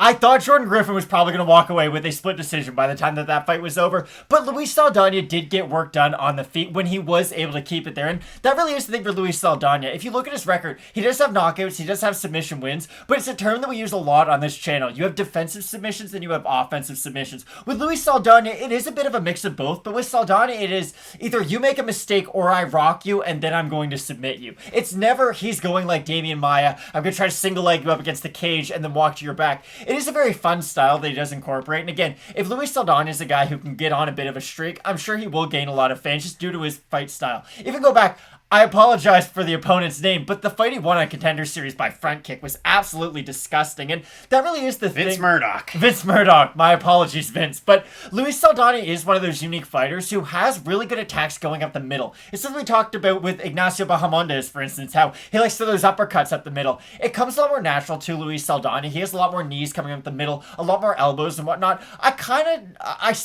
The comparison for Luis Saldana that I always think of, now again, I think this fighter is much better than in Luis Saldana, but at least the sort of bare bones of his game, it's kind of Dan Hooker-ish, to where he does like to keep you at range. He will invest in the leg kicks. When you do try to close distance, he's using that knee a lot, and a lot of his submission wins do come from them being defensive. Even look at the Mark Casey fight. Like, Dan Hooker submitted Mark Casey. That's kind of wild, but it was just a guillotine after Casey crashed forward.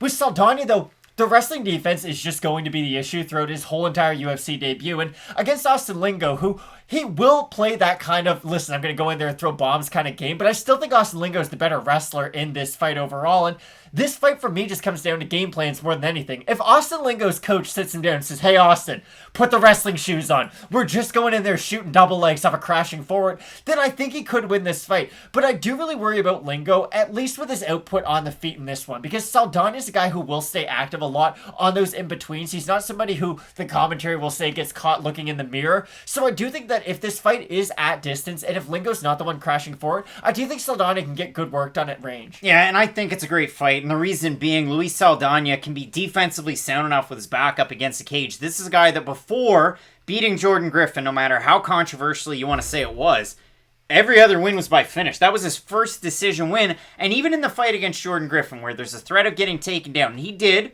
because Griffin went 4 of 7 for his total takedown attempts and mounted 6 minutes and 18 seconds of control time. 25% of Saldana's strikes in that fight were to the leg. That's a no-no against a guy that can wrestle, and he was able to do it. Now, again, did he win? Did he not win? Well, it's a W in the win column, so that's where I'll leave it. But for Austin Lingo, he struggled against a longer fighter in his UFC debut, which, again, was his first fight outside of Texas. I can't stress that enough. He was 7-0 coming into the UFC. He was a favorite against Yusuf Zalal. I sent a message to Nolan King. I said, Nolan, I need dirt. Who have you got in this one? And he gave me a pretty good case for Yusuf Zalal. People thought I was crazy going Zalal, but I did.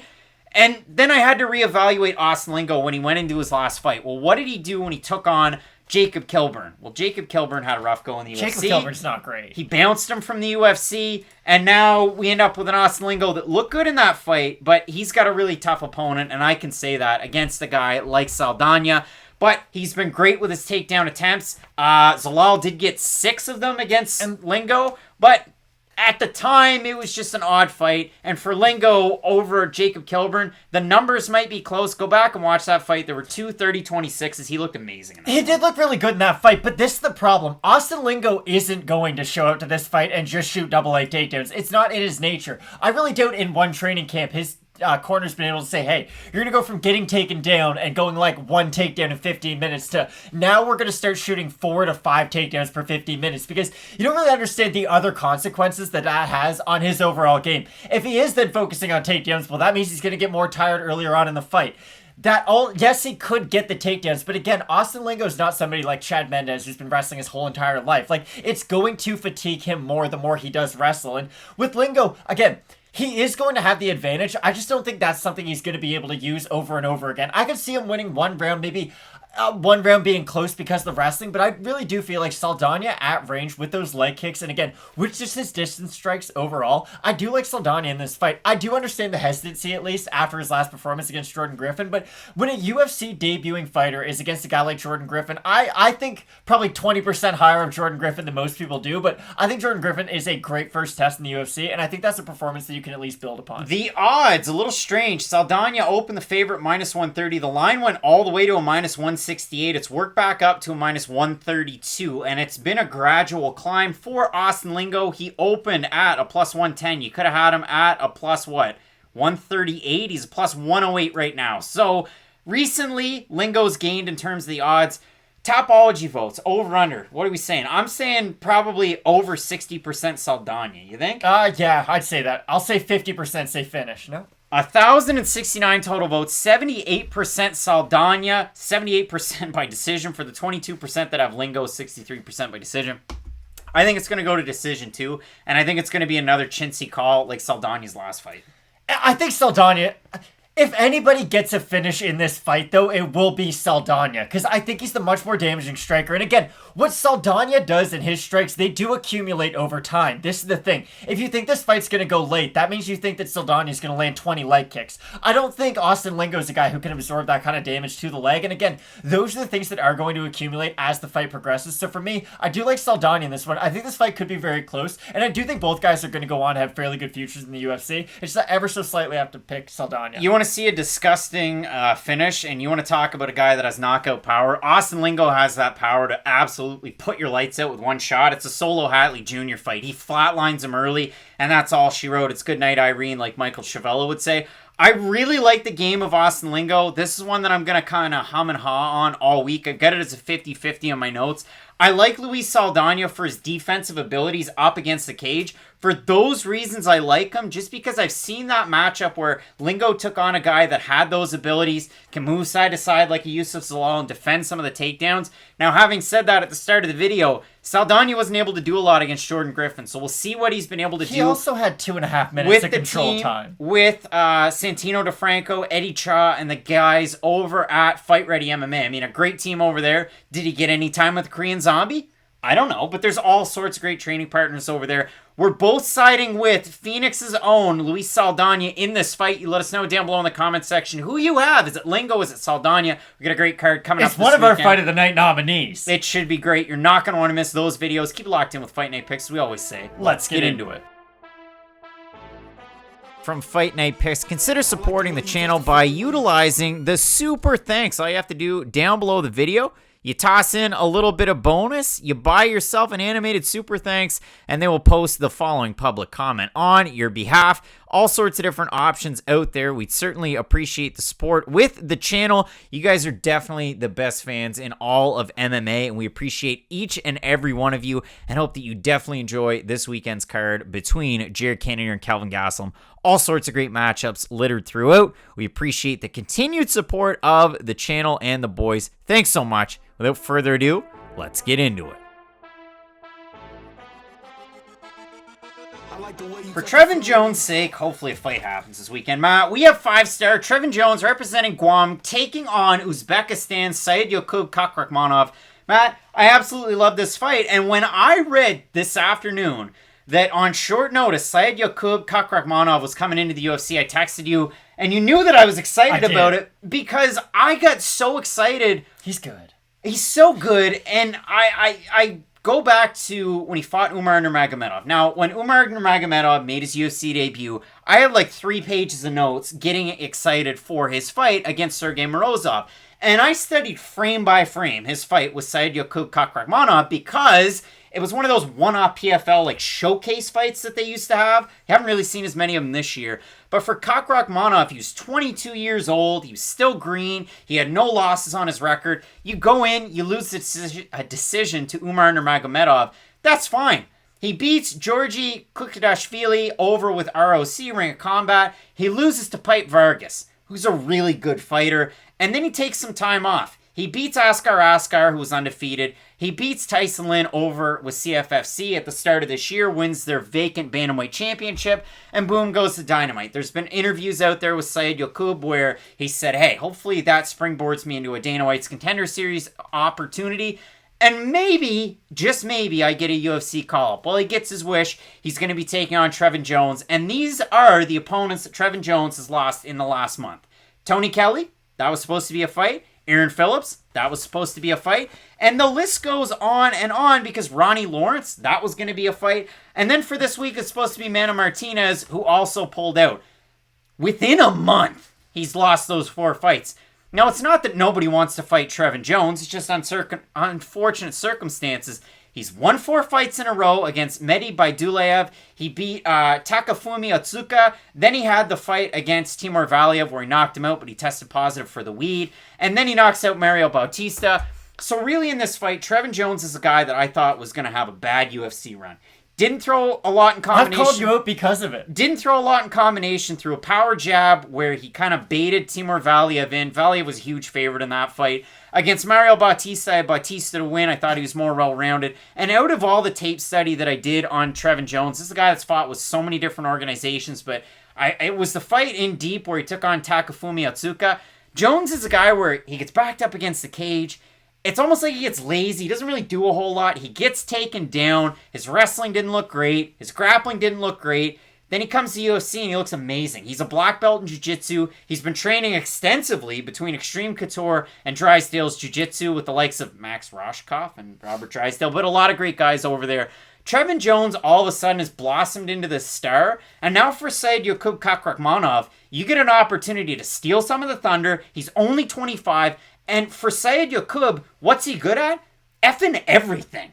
He is a really well-rounded MMA fighter, and this is the only thing I will say. The UFC is kind of doing him a disservice right now. I feel like on Tuesday Night Contenders series, he would be able to have one of those showcase performances where he is a minus 600 favorite. Kind of like what we've seen in a lot of those cases on Dana White's Contender series. He could be your next O'Malley. He could be your next Melzik Bogdasarian. He could be a special fighter. This is tricky. Exactly, and I don't think you say the O'Malley name to say he could be that level of a star, but he could have that level of success in the UFC, and that really is the thing. His skill set does shine. He's a great striker. He's got good kicks. He does have the wrestling too if he really needs to go down to it. Like, he took down Nurmagomedov in their fight. That tells you all you need to know about him.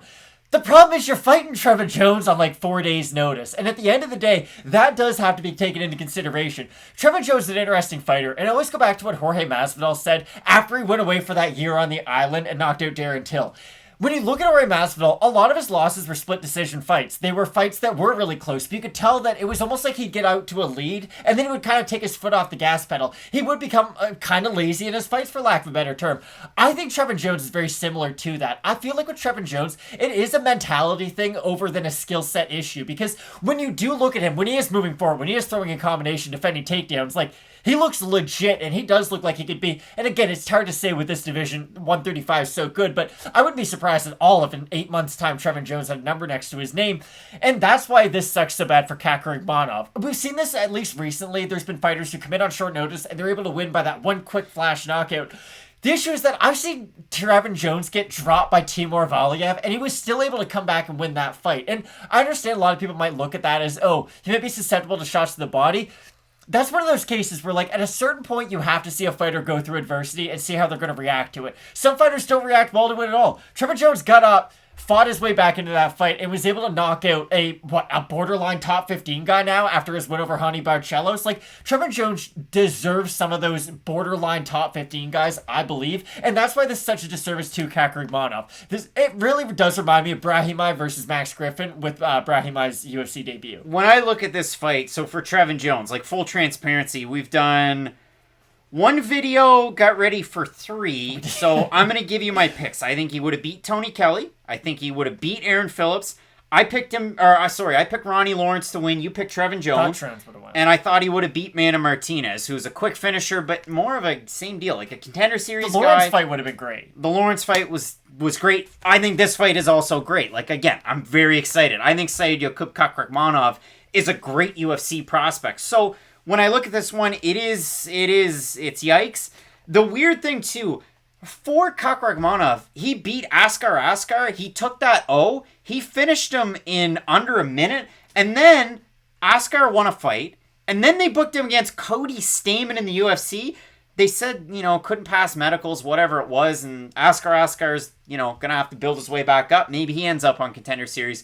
But for Kakhramnov, again, gets that big win over with CFFC. He beat Tyson Lin, and you might go, okay, well, Tyson Lin's record, not that great. The names that Tyson Lin lost to, Sean O'Malley, Journey Newson, and Luis Smolka, and the Newson and Smolka fights were back-to-back. So he took on great competition outside of the UFC. Kakhramnov looked amazing. Took him down really early, got on top, implemented his game, ends up with the finish. So I really do like it. The other thing with Kakhramnov, trains at a Team Oyama with Luis Smolka and the gang. Colin Oyama, and I say it every time I get the opportunity to, one of the more underrated coaches in MMA, and we don't hear enough about him. No, we really don't. Like, he is one of those guys who does not get the spotlight for some odd reason. But again, at the end of the day, it's hard to pick against Trevin Jones. Like, he's done enough in his only 2 UFC fights to prove that he deserves at least a borderline top 15 guy. And again, I don't think Trevin Jones should go in there and fight Sean O'Malley tomorrow. Probably be a great fight, but I do think he is deserving of some of those guys who do have a bigger name value. Because for Kakhramnov, again, this is a huge disservice to him. You already brought it up. The Tuesday Contenders series would have almost been perfect for him. You could have built him up a little bit more. You could have told his story and explained some of his wins outside the UFC. And then you could have given him, and I hate to say an underhand toss, because there are upsets in Dana White Contender series, but, you know, they make those fights for a reason. The odds are there's rarely pick 'em odds, let's just say that. So, for me, I guess I'll still pick Trevin Jones, but again, I do think Kakhramnov's going to be longer than just a one-and-done kind of guy in the UFC. I think this might be one blimp on the radar, and then I think after this, it should be smooth sailing. So, we're making this video on the same day and afternoon. Well, I guess this fight was announced in the afternoon. We're at night now, getting ready for this one. No odds on it yet. Tapology votes sparse. 176 total votes, 81% Jones, 80% by knockout for the 19% that have Kakhramnov, 62% by decision, 29% by knockout. I think if Kakhramnov is going to have success in this one, it's not with the hands, because he's the type of guy that can switch stance, throw a good jab to close distance, and take the fight to the mat. He could have success in wrestling with Jones with his top pressure. Jones, again, with sneaky jiu-jitsu on the mat. There's a lot of things that I like out of Jones where he baits guys in. And Saidyokub can overextend himself a little bit. There's a great opportunity for Jones. So I'm ever so slightly going with Jones, but when I see the odds come out for this one, I would not be surprised if Jones is in the range of like a minus 250 to a minus 300 favorite. I think I'm still pissed off that they say Timur Valiev's on like a 19-fight win streak. That's a lie. Yeah, exactly. It's a huge lie. It's a lie. Exactly. Trevin Jones, he should be on a 2-fight winning streak in the UFC, and I think he'll be able to get done this weekend. Both of us going with Trevin Jones. The other grain of salt, this guy's had 4 different opponents to get ready for. At least he's been in the gym, though. And again, that is the important thing. I would much rather Trevin Jones having different opponents but staying in the gym than a guy coming in on a week's notice. And the Ronnie Lawrence one, a decent comp. Both of us going with Trevin Jones, but I do, honest to goodness, think that Saidyokub Kakhramnov has a great opportunity in this one. If you like him, let us know down below in the comments section. Likewise for Guam's, Trevin Jones. Matt, I love this card. Great fights coming up. The Carpenter taking on the Olympian, and in the main event, Cannonier versus Gastelum. You're not going to want to miss it. Keep it locked in with Fight Night picks. As we always say, let's get into it.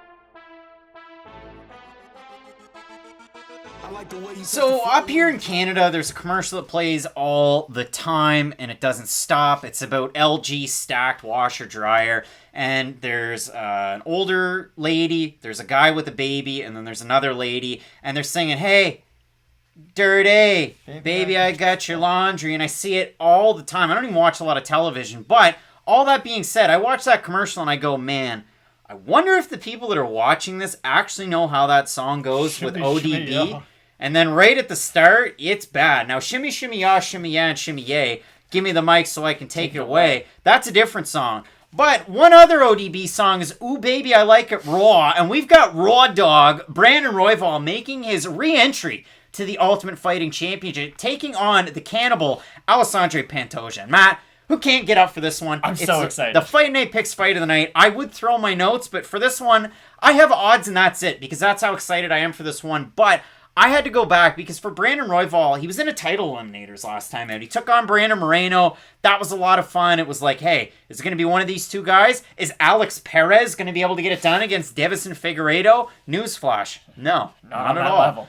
So for Brandon Royval, having a little success in that first round, and then he didn't. And then he had a big issue in terms of an injury. The interview that he did with friend of the show, Nolan King, with MMA Junkie, this was from quite a while ago. So the outlook is looking like surgery at this point, Royval recently revealed to MMA Junkie. I have a torn labrum, and I chipped some bones away through repetitive damage of having that torn labrum. It's looking like surgery at this point, which is really unfortunate. If you look at it for Brandon Royval, he's been out for a lot of time, 8 months and 3 weeks, so call it 9 months. He had won in an absolute knock-him-out, drag-him-out fight just a few months before that against Kakhramnov. And for Alexandre Pantoja, a guy that a lot of people have a hard time capping just where he fits in this division. We all know he's a top 10 guy. Top 5. But can he be that guy? Can he beat somebody right up there at the tippity top? You look at it in the 5-on-in. He beat Wilson Hayes. He lost to Figueiredo. He beat Matt Schnell. He lost to Askar Askarov. Close enough fight, would you say? It was. And then he beat Manel Kopp in a fight where, hey, Manel, just show up. Just show up, and Manel decided not to. And then finally, a few weeks ago, when he missed weight, he did show up. But for Pantoja, he can kind of play your game, which scares you when he takes on a lot of guys. But he's got great power. If he needs to play the volume game, he can. He's one of the more well-rounded flyweights you're going to find, and that's why this guy's had such longevity in the UFC, and he's still only 31, which is crazy because he's had 28 pro fights. For Brandon Royval, again, you look at some of the losses, we're talking really big names. You look at him coming into the UFC, neither one of us thought he was going to have a lot of success. No. I know I can say that personally, but we said that before we started filming. He beats Tim Elliott back some time ago, start of 2020, beats Kai Kara-France, almost gets to the top. And then he couldn't. But again, those losses. Casey Kenny, Nick Urso, Ricky Palacios. Like, big names. Ben Von Bauer. Wow. Big names. That was back in 2012. Can Brandon Royval come back from a torn labrum in 9 months? We're going to find out. It's going to be really interesting. And again, people know I love basketball, and I'm going to sound like the Rain Man right now because I know basketball injuries. Paul George had that happen to him, but he had it on both shoulders. Paul George went from being a borderline MVP player in the NBA. And I'm just going to say this right now. If you're a borderline MVP player in the NBA, you're a much better athlete than the majority of people in MMA. It's just the truth. Where the money is where the top level athletes go. That's why guys in the NFL who weigh like 300 pounds and don't look athletic can run like a 5'4", or can run like a 4 or 5'40". What are you saying about like Connor McDavid and Shohei Ohtani? They're really good athletes too. No. I'm just saying like MLB, hockey, like the major four North American sports are normally where you find the highest level athletes. And the fact that there was a guy who was a borderline MVP who then came back after a shoulder surgery, he averaged like 18 points per game for a month after that. And that's good, don't get me wrong. But when you're averaging 27 playing for OKC and then you're down to 18 playing for the Clippers, I get it, different systems and whatnot. But the injury had something to do with it. And that's the big problem with injuries, is that it takes you a little bit of time of in-competition action to finally get comfortable with that injury again. Like Brandon Royval, he could spar 1,000 rounds in the gym. He could roll for hours on end. But he's never going to get that same in-cage feeling. Nobody you spar with is going to try to hit you as hard as Alexandre Pantoja is going to. Because that's the thing about Pantoja. It's like Devison Figueiredo is probably the best knockout threat in this division. And right behind him, and I mean right behind him, it is Pantoja. He has that kind of power at this weight division. Go back and watch his fight against Matt Schnell. Like, Matt Schnell can strike a little bit, and it was disgusting. Matt Schnell cracks him with one good shot. Pantoja's like, oh, I have to try in the striking now. Flatlines with an overhand. And that really is the type of fighter that you're worrying about when you fight a guy like Pantoja. And it brings me back to one attribute of Brandon Royval's that I don't like. Because I can admit it, coming into the UFC, I defined him by that Casey Kenny loss. I thought, hey, he'll never become a better fighter than the guy who got out-wrestled by Casey Kenny. The thing I never took into consideration, though, was now him fighting smaller guys to where he can scramble with them now on their takedown attempts is making him that much more effective. Like, look at the Tim Elliott fight. Tim Elliott, I'm sure, is a better pure wrestler than Brandon Royval. Brandon Royval doesn't care anymore. He's letting you take him down just to initiate the scramble because he realizes that the real grappling doesn't start till after both you guys hit the mat. And that's what's going to be interesting in this fight because Brandon Royval, I'm sure, can strike with Pantoja. I don't think it's his best path to victory, and I think if this is just a kickboxing fight, then Pantoja probably wins it 9 times out of 10. On the mats where it's going to be tricky, though, because I'll be honest, I think Pantoja's striking is like a 9.5 out of 10, and I feel comfortable putting it that high on the scale. His grappling could be anywhere from like a 3 to an 8.5 because with Pantoja, defensively, he does have some trouble against some really good wrestlers. He does get held down sometimes, but then you look at him in other fights where even in the Askarov fight, like Askar takes him down, but then he can kind of out-grapple him once they hit the mat. It's just, for me, I know how good Pantoja is on the feet, and I don't doubt his skills on the mat. It's just that's where my question marks lie in his game, I guess. Pantoja's been out for about 6 months since he beat Manel Kopp. That was Kopp's debut. Again, when you talk about Askarov, they had a great fight. That guy's an amazing fighter. He's an absolute sambo freak, and I thought his striking's good. Yeah, I thought he should have been the next guy to get a shot at the title, but who knows? But when we look at all of the fights, for Pantoja to be competitive in those exchanges, Royval is a power grappler. Like, this guy can sync anything up on the mat.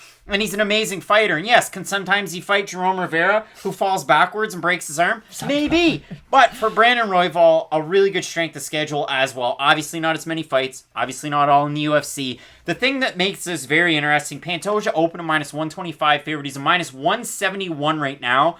I want to hear from you down below in the comment section if you think that's crazy. Because for Royval, open a +105. He's now at a +142. And Matt, before we go into the Tapology votes, I feel like those opening lines, if you considered everything equal, no injuries, I think that makes sense. I do too, but I gotta be honest, I think Pantoja's better than Royval in quite a few areas. I really do. This is my problem with Brandon Royval. If Kai Kara-France can drop you in their fight, Pantoja's gonna knock you out if he lands clean. I understand Kai Kara-France is a crisp striker, and people love, oh, he's from City Kickboxing, his striking's so good.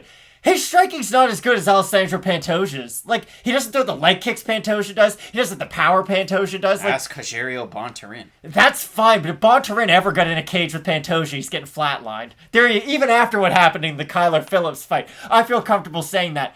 I understand where the odds are, and again, I really do feel like the game of Brandon Royval is going to rely on those scrambles. If they get into scrambles and he ends up on top, then I do think he can out-grapple Pantoja. The issue is that if they get into a scramble and he does end up on bottom, Pantoja hit one of the hardest sweeps you can possibly hit on Askar Askarov. He went for a single leg, went through his legs, and then took his back in the first round. And Askar Askarov is an absurd grappler. Like, he was in there going, like, move for move with a guy like Brandon Moreno. Like, that tells you how good of a grappler he is. Now, in the end, Askar Askarov did win out in those wrestling exchanges against Pantoja, but I don't think Brandon Royval has the same physical strength factor that Askar Askarov does. Some would say that Alexandre Pantoja was able to flow like water. Matt, 1,163 total votes on Tapology. 62% have Pantoja, 78% by decision for the 38% that have Royval, 43% by decision, 40% by submission. Injuries always scare me, and maybe I put too much into them. Again, like a torn labrum in baseball, you're out for a long time. Now again, whether you're a pitcher, whether you're a fielder, it all depends, but still, that's a really long time. Royval's been out for 9 months. I get it. Who do we have on the channel that was out of Factory X that trained with Brandon Royval? There were different fighters, but still the point was this guy has an opportunity to come right back in, settle the score, and reintroduce himself to the top 5 of this division and really make a mark. Royval wins this fight. We're talking the Askarovs. We're talking those elite fighters. Maybe even a Figueiredo. And this is what I have to say about this fight, and this will be the last point from me. We had said before we even started recording, and then you brought it up, how I think this should be the main event. Like, I really do think skill for skill, these guys are better than Jared Cannonier and Kelvin Gastelum. Kelvin Gastelum, no one knows if he's 1 foot in or 1 foot out right now. Jared Cannonier, yeah, he got the break speed off him by Robert Whittaker, but that's going to happen to a lot of guys. I really do think that Pantoja and Royval could realistically find themselves in a title fight by the end of next year, depending on how this fight goes. Like, the winner wins this, then you probably fight, like, maybe Askarov. Now, you would assume Askarov probably gets Moreno next, unless they do the trilogy with Figueiredo, but you understand, like, these are those top 5 names of the flyweight division, and I'm going to say this. Whoever wins this deserves a main event. They do. Flyweight division needs more main events. The last one that I can remember that was a fight night main event was Brandon Moreno versus Sergio Pettis. And that was a phenomenal fight back in the day. And that was before either guy even really got into their prime. And it was still a phenomenal fight. Before they both became champions. Exactly. So you're telling me that you wouldn't watch Brandon Royval and Pantoja fight for an extra 10 minutes? Give us the 5 rounds, Matt. Exactly. In this fight, I've got Alexandre Pantoja. I have the injury question marks. I get it. Brandon Royval hits hard. He's great in scrambles. His jiu-jitsu is amazing. He's a great fighter in this division. I just like the well-roundedness of Pantoja. A little bit of the volume, too. And for those reasons, I've got American Top Team Zone, Alexandre Pantoja. I do, too. But again, this is fight of the night without a doubt. Like, we didn't even talk about what was going to be on the fight of the night screen before Craig was like, well, it's Pantoja and Royval, and then we'll figure out the next one. Like, this is how good this fight is going to be. Absolutely love it. Both of us going with Brazil's Pantoja. Let us know down below if you've got Royval, if you've got Pantoja. I know you've got in that main event, Cannonier taking on Gastelum. Keep it locked in with Fight Night Picks, as we always say. Let's get into it. Straight up, this is one of the hardest fights to try and figure out on this card. At lightweight, we have Vince from Hell Pichel taking on Austin Thud Hubbard. And if you look at it for Austin Hubbard, out of the fights in the UFC, it's weird, right? You remember the fight where he had, what do they properly call it? Like compression syndrome in his leg, where you kind of got to cut it open every now and again. But you look at some of the losses. He loses to Davy Hamosh, who can grapple and wrestle. He loses to Mark Madsen, who's in the co-main event this weekend. Well, he's An pretty Olympian. good at wrestling. He won a silver medal at the Olympics. And then he lost to Joe Selecki, who can grapple and wrestle. And in those fights, it was tricky because in the other fights that he's in, he's a comeback king. He probably goes into the second or third round. He's like, Coach, I'm good. Let me stand up, or I'll do the Alexei Oleinik where I sit my butt down and you hold my feet up. The sign of great cardio. You got to get the blood flowing back in your loins. You got to get ready for it. But for Austin Hubbard, he's probably like, hey, I'm good, Coach. I'm ready to go. This is where it kicks in, just like a Sasha Palatnikov. Because for Hubbard, in the fight against Kyle Prepolek, boom, we're back. In the fight against Max Roshkov, lost the first round, won the second round, and then he goes out there and beats Dakota Bush. And we said getting ready for that one, Bush was oddly one of the more game opponents that I think could kind of pick away at some of the issues that Austin Hubbard has in the cage. Well, I think Vince Pichel kind of does a lot of that, and he checks a lot of those boxes. And for Vince Pichel, the big thing for me, this is a guy that he's out of Simi Valley in California. He's always pretty well trained in California. But then I went to his Instagram, and, you know, when you're looking at a 38-year-old's Instagram, it's kind of a weird bucket of muscles. Probably family photos, I'd assume. It's a mixed bag. For Vince, he's posting pictures where now he's training at the rival gym because Hubbard's been at Elevation for some time, and Vince Pichel's now at Factory X. So I'm wondering, with Vince Pichel, if you're training with a guy like, I don't know, say Alexandre Hernandez, how do you get ready for a fight like this against Austin Hubbard where style for style, they match up well? Pichel wrestles well, and just look what he did to Jim Miller's last time out. He did look really good against Jim Miller, and I feel like that performance is kind of an outlier for Vince Pichel, because up until that point, he never really had the upper level of competition in his career. I understand the Gregor Gillespie fight is a bit of an outlier, but Joaquim Silva was good back then. I like Joaquim Silva, and I'm definitely in the minority on that. There's like 3 people out there. Like, he had a fun career, but I wouldn't say Joaquim Silva's the hill to die on. It was just for Vince Pichel. He was always kind of fighting the same level of fighters, but he would keep on winning, and that was just kind of it. Long layoffs. Exactly. And then he finally did get that upper echelon guy against Gregor Gillespie, and you could tell it was just a step too far, because Vince Pichel, he does fight a little bit like Ally Quinta, to where, like, I've got good stand-up, but my stand-up's only good if you're a primary wrestler, and my wrestling's good, but, like, against other wrestlers, I myself can kind of get out-wrestled, and that's what we saw against the Gregor Gillespie in that fight. He just never could get his striking going against Gillespie, and then once Gillespie was dedicated to those takedowns, you could tell that Pichel, just being at such an advanced age, he just couldn't really keep up with the younger Gregor Gillespie. His last 2 times out, though, against Roosevelt Roberts, listen, if you're going to beat Roosevelt Roberts, that's how you're going to beat him. You're going to take him down, and that was the start of kind of like, hey. What's the provincial and state park called? Roosevelt. Exactly. Got him. I thought John Anik always said Roosevelt. My bad. So for Roosevelt Roberts, again, I felt like that fight very much was a stylistic. It was a very favorable matchup for Vince Pichel, because all it was I get to shoot takedowns and throw power punches on the outside, and that's pretty much his bread and butter. This fight, more than any, does come down to cardio, and I know that's a bit of a cop-out because we say this all the time with Austin Hubbard fights, but, like, his cardio's that good. If fights for 10 rounds, Austin Hubbard's record would not be 13-5. I'm going to tell you this. I'm talking to you. If you're in your car, if you're on the airplane, if you're hanging out, studying tape at home, go back and watch Austin Hubbard when he fights Mark Madsen. Now, Mark Madsen's in your co-main event. We're going to talk about him soon. Mark Madsen has an issue with third rounds, and Austin Hubbard beat an Olympic silver medalist with his defensive wrestling and his cardio in just the third round. And the good thing about Austin Hubbard, too, was we were talking about Bea Malecki as to where she's good at striking with range, but then once you do get on the inside, she just kind of struggle. Austin Hubbard gets a lot of his work done at range, but when guys do collapse that distance on him, he does have good attacks going up the middle. He does have a really good flying knee. He does have just good knees in general, and that was something you started to see in that Marco Madsen fight was, okay, as Madsen gets a little bit more tired, that's when Hubbard was pulling it on. But the other thing you have to bring up is that Austin Hubbard is good at avoiding damage on the mat. I know he's been submitted, and Joe Selecki's a really, really good grappler, so it's going to happen. But at least when he does get taken down, he's not a guy who just gets mauled once he is on the ground. He's a good defensive grappler, but against those upper level jiu-jitsu guys, he does tend to at least not get submitted. Now, the thing about Vince Pichel, and I do feel like he's a little bit different than some of the other grapplers that Hubbard's been in there with, is that he has really good wrestling, but I don't think that jiu-jitsu is really the second kind of part to his game that a lot of those other grapplers are. Like Davy Hamosh, for instance. Well, his whole game is jiu-jitsu. He just so happens to be a really good wrestler. And Marco Madsen is a very good, constant grappler. He doesn't just go for the takedown and stop there. With Pichel, it will be interesting because if he does just kind of sit in the guard of Austin Hubbard, I do think Hubbard can at least make Pichel work enough in that first round and get back up to his feet to where Hubbard will be able to use his cardio great in that second and third round, and he will start to pull away. So I guess the real question comes down to how active will Pichel be on top? Because if he is kind of boring, that's when Austin Hubbard is going to be able to move on the bottom and start to get his hips loose and start to create separation. Because Pichel isn't that top tier kind of submission threat. So Hubbard can kind of give his back when he goes up to his feet. He can do a lot of things that you wouldn't normally see in his fights because I don't think he's going to be worried about the submission threat with Pichel like he has been against some of his other guys.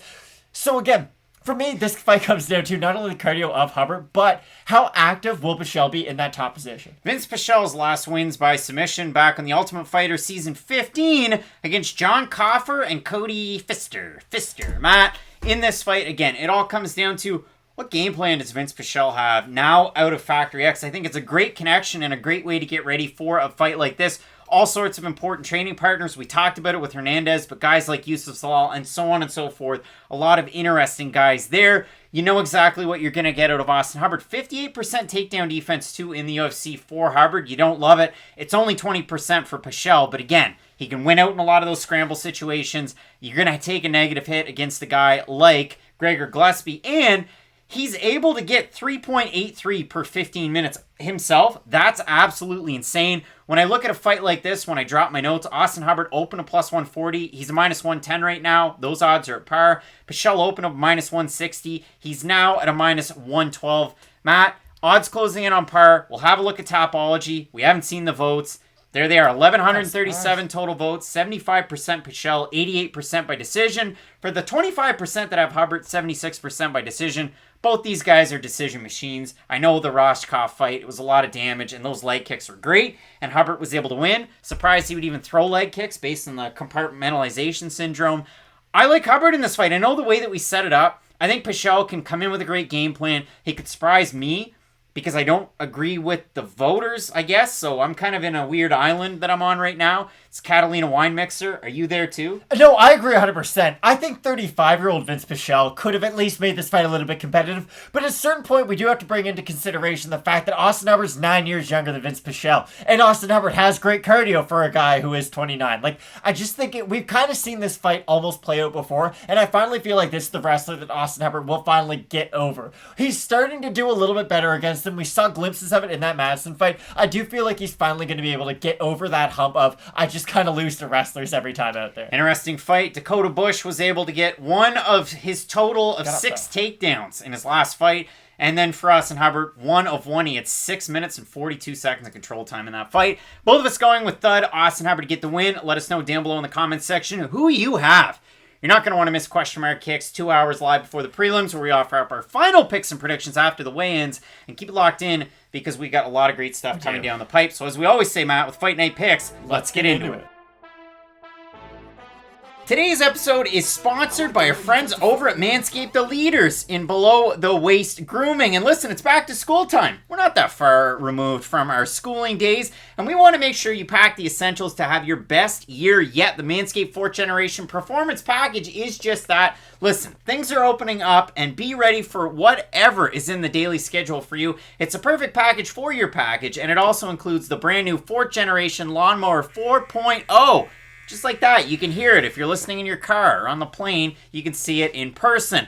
Listen, fellas, go for the, and they wrote this, not me, valedictorian of ball trimming. Join the over 2 million men worldwide who trusted Manscaped by going to manscaped.com with the promo code FNP. Now, Matt, we've all been there before. We've been using that knockoff, big brand box store ball hair trimmer. It's the same trimmer that you use for your head hair, and then you use it on your ball hair. And it just doesn't work out. And I've told this story time and again. I'm a shower shaver. So Manscaped, when they rang us up, they said, hey, are you guys interested in partnering with Manscaped? We're going to give it a trial. We're going to give it a go. We're going 9 months strong with Manscaped right now. And I couldn't have been more excited at the time because obviously I had heard of the product before. You hear a lot of people talking about it. But until you actually get it in your hands, it's really tough to tell. Well, I can tell you that it does work very well. And I've always been a shower shaver of the pubic region, not on my head hair, not on my face hair. I do that in the mirror. But when you're in the shower, the best part of it is you get that 4K light, and you get so many more things with the Performance Package 4.0. The worst part about buying that no-name trimmer is the fact that, A, you have to put AA batteries in a lot of them. Like the one Who that has those? Like, it's still in the drawer, but it's way at the back. They rust because normally that's an issue, and they're not waterproof even if you try to make them. So, hey, kind of heed my warning there. But I haven't had any issues with this one. Like I said, school is back in the Performance Package 4.0 from Manscaped. They're here to teach the boys a lesson on male hygiene. Inside, you'll find the Lawnmower 4.0, as I already talked about. They also have the Weed Whacker. Now, you've seen me use this week in, week out. Let's do it, because the nose hair problem is not going away. Wow. I mean, Matt, from that far away, you can really hear it doing work. You can. It's going in there. It's going in the corners. It's just like JaVale McGee of the nose and ear hair trimming world. The 4th generation trimmer features a cutting-edge ceramic blade to reduce grooming accidents thanks to their advanced skin-safe technology. They also have, like I said, that ceramic blade does actually work wonders. The other really nice thing, there's 2 features I want to show you. I do this week in and week out. I'm traveling back at work now. It has a travel lock. 1, 2, 3. Now the light goes up 3 prongs. It's locked. So you can put it in your luggage. You're not going to have any issues. 1, 2, 3. It's going to go down again. Boom. And now it's going to work. The other thing that you can do that you can't do with some of those cheap trimmers. Now I'm popping that off and you might think, oh, haha. But the best part of it is you can clean that out. You get a little bit of brush or a little brush and you can clean the hair out of there. You can oil up the end of the motor. And listen, coming from a background where it's important to put oil in your motors, this is definitely the one that you want. It pops right back on. Just that easy. And I said 4K LED spotlight. It's a 4000K LED spotlight. If you pick up the Performance Package, you also get the Crop Preserver. That one is a ball deodorant. It's like a salve. You just slap that stuff on. You also get the Crop Reviver. And Matt, I'd say guilty as charged. I used this when I was going out on the course the other morning. On Saturday morning, a little bit of a Crop Reviver. Give you that nice snug feeling, that nice fresh feeling. You're good to go on one of those sticky days. And if you order the Performance Package 4.0 right now, you're going to get the Manscaped Boxers and the Shed Travel Bag. Everybody could use a nice toiletry bag, especially when you're traveling. One's comfy. They wrote this. One is a comfy front pack for your balls, and the other is your backpack for your goods. That tripped me up for a second. These guys are quirky. Get 20% off and free shipping with the code FNP at manscaped.com. That's 20% off and free shipping with the code FNP at manscaped.com. This year, graduate with a degree in clean balls. From Manscaped, Matt, we've got big-time fights coming up this weekend. You're not going to want to miss any of the videos. Keep it locked in with Fight Night Picks, as we always say. Let's get into it. This is a question that probably gets asked in California all the time, namely in Sacramento. Who can take Darren Elkins the most? That's the question for this fight. Who can take the most damage? We have the Vanilla Gorilla, Chase Sherman, taking on one of John Jones' former opponents, Parker Porter. Matt, this fight at heavyweight, I think it's insane that this is so high up on the card. But for Parker Porter, great opportunity for New Britain, Connecticut's own. Matt, they're the New Britain Yard Goats now. It used to be... Let's go. Who was it, the Rock Cats? What was their AA baseball team in New Britain? Comment down below. But this is a guy that trains out of Underdog Mixed Martial Arts, and perennially an underdog is Parker Porter. A lot of people are surprised when he did end up making it into the UFC because he lost to Keith Bell a little while ago. He beat Kevin Sears. He beat Derlay. Broenstrup, which was a weird fight because if you look at Broenstrup's overall record, it was a little salty, even though it was a nice winning record. Loses in impressive fashion to Chris Dawkins, and then he ends up beating Josh Parisian. The big comeback story for Chase Sherman. He's out of the UFC. He has great wins with the Island fights. Boom. He's back on the marquee. He beats Ike Villanueva. He looks amazing. And then he takes on Andrei Arlovsky. And he just kind of got out-vetted in that fight. It's a weird fight because Andrei Arlovsky's had a lot of these fights. I would say kind of like the post-long losing streak of his career. Like against Tanner Boser. Exactly. He did have this streak where he has a lot of close fights. And even in the Boser fight, you can make an argument for Tanner Boser, but I don't really think Chase Sherman had much of an argument after that fight. Like, that was a pretty clear-cut win for Andrei Arlovski, and he won that fight doing those classic Andrei Arlovski things. Throwing in volume, doing that little shuffle and whatnot, throwing a lot of jabs. And the weird thing for Chase Sherman was that you just kind of assumed youth would be on his side, and we've seen Andrei Arlovski lose, 45 fights now? You just thought, okay, Chase Sherman would be able to land that big shot. But he never made any adjustments. And this is the problem with Chase Sherman. You bring up the Island fights. Yeah, they're good. You kind of glossed over the uncomfortable BKFC career where he had some, disturbingly close fights with guys who were part-time fighters. The craziest thing, and you talk about game plans. So Chase Sherman, for his last fight and getting ready, he was training at elevation. He was training at a really, really good gym. And it was just odd to see the way that it played out because I thought, okay, this is the move. And I just wanted to say that because he's training at a Sanford MMA for this one. Which is normally a great sign. But again, I feel like... do you think Chase Sherman's gotten any better since his UFC 211 win over Rashad Coulter? And be honest. I think he's incorporated more volume into his game. Okay, but we can both agree that largely he is still the same fighter from he was back then. Chase Sherman's like a Ben Simmons who never made an all-star game to begin with. Chase Sherman's game has not evolved, although he has gone to different gyms. I don't think Chase Sherman, all of a sudden, now that he's training with Sanford MMA, is going to look like Brendan Allen, to where it's like, oh shit, your striking's gotten very good in such a short amount of time. I don't think Chase Sherman will. I still think he's going to throw, good volume for the heavyweight division, but nothing that's going to, blow your hair back or anything. And he's got good but not great leg kicks. And that's the other thing about Chase Sherman. He has good leg kicks, but he doesn't throw them nearly enough. It's one of his better weapons, and when he does use it a lot in his fights, you can tell that they take an immediate effect on his opponent. But it's one of those tools that he just doesn't seem to go to. It's kind of like Jose Aldo at bantamweight. He can throw them. He's just more than happy to check them, I guess. The difference is Chase Sherman defensively isn't that good. So for me, I guess it's, will the Park reporter who beat Josh Parisian, can that guy beat Chase Sherman? I think he probably can, but again, with Chase Sherman, I always do go back to that Rashad Coulter win, to where he did look kind of good in that fight. He was light on his feet, he moved around quite a bit, and honestly, he kind of reminded me of, and you're not going to like this, but he reminded me a little bit of Cyril Gane.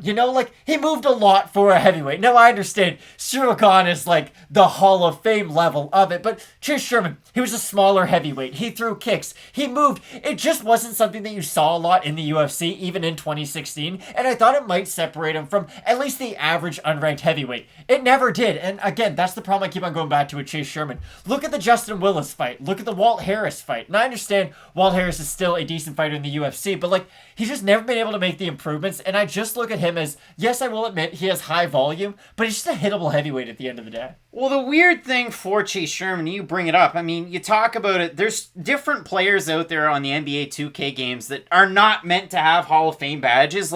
If you really think about it, I mean, who can we say?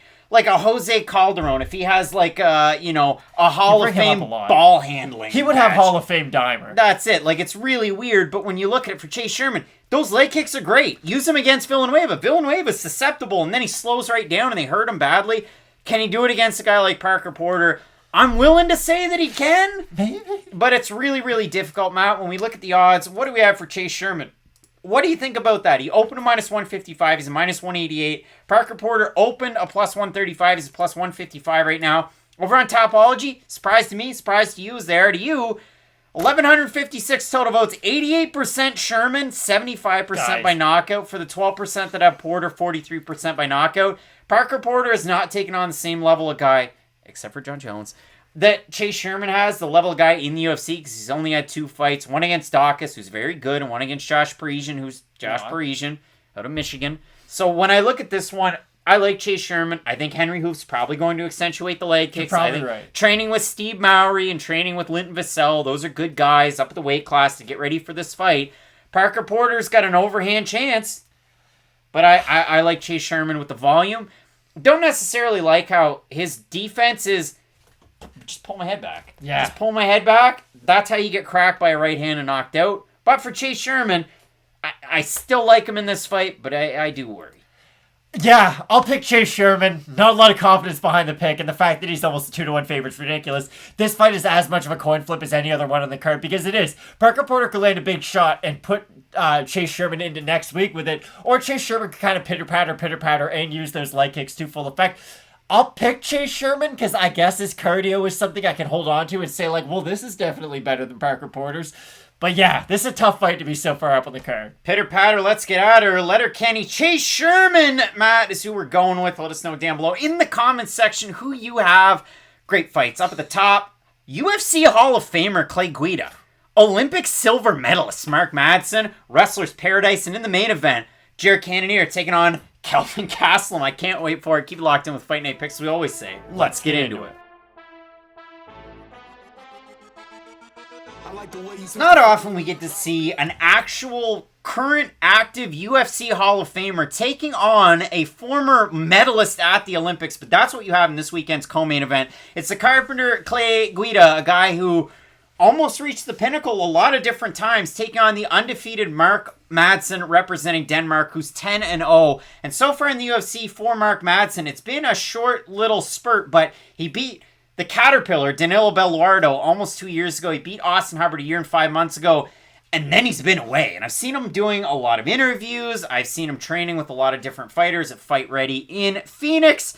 But I haven't seen him fight a lot. And he's almost 37 years old, which is crazy to think of because he's so young in fight years. For Clay Guida, he's almost 40. He's almost a man.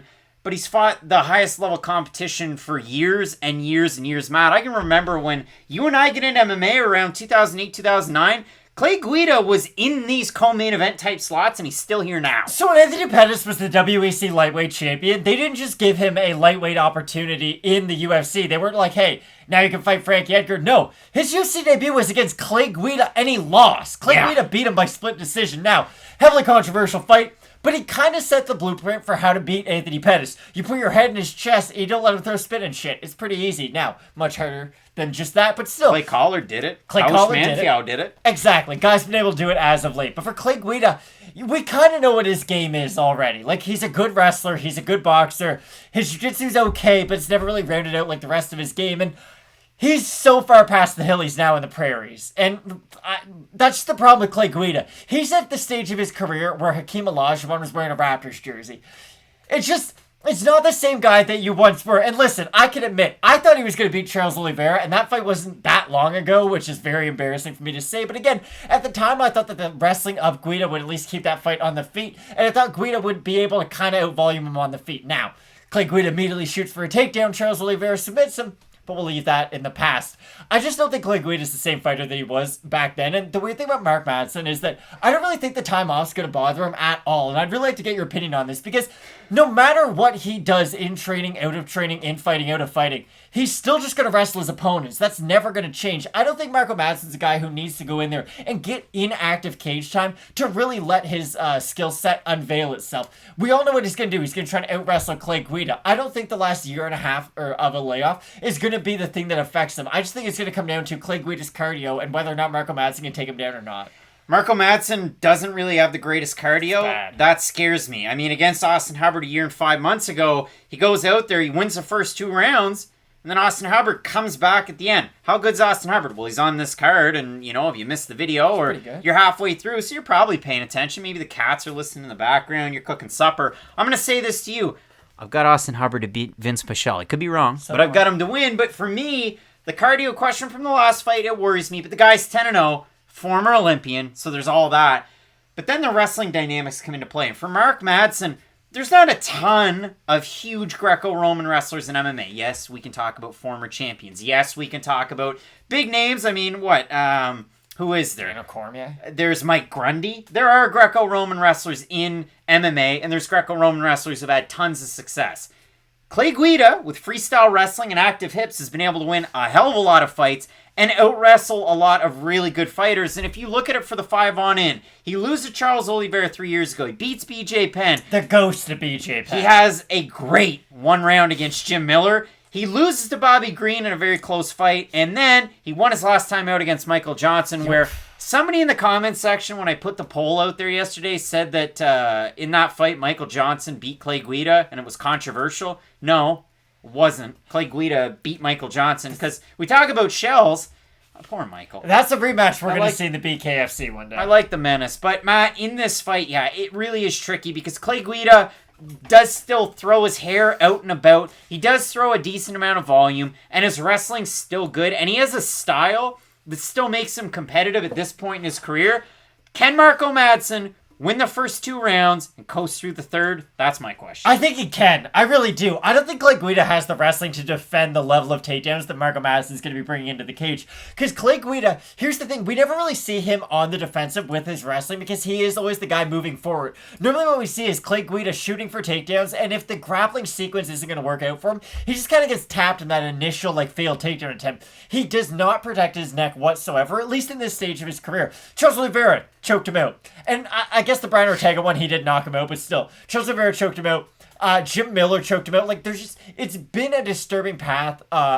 It's been a disturbing career trajectory for Guida, at least as of late. I understand the Michael Johnson one was a win, but again, beating, and I say this, I mean every word I say, beating the ghost of BJ Penn and Michael Johnson doesn't mean that much to me. I still think Marco Madsen has at least enough of a draw that the UFC believes in Europe to where they're giving him Guida on purpose. And I do think Marco Madsen's going to be able to just out-wrestle him for 2 rounds. I understand that third round might look fishy, but I don't think Guida has nearly as good cardio as a 29-year-old Austin Hubbard. You think he's a draw, B?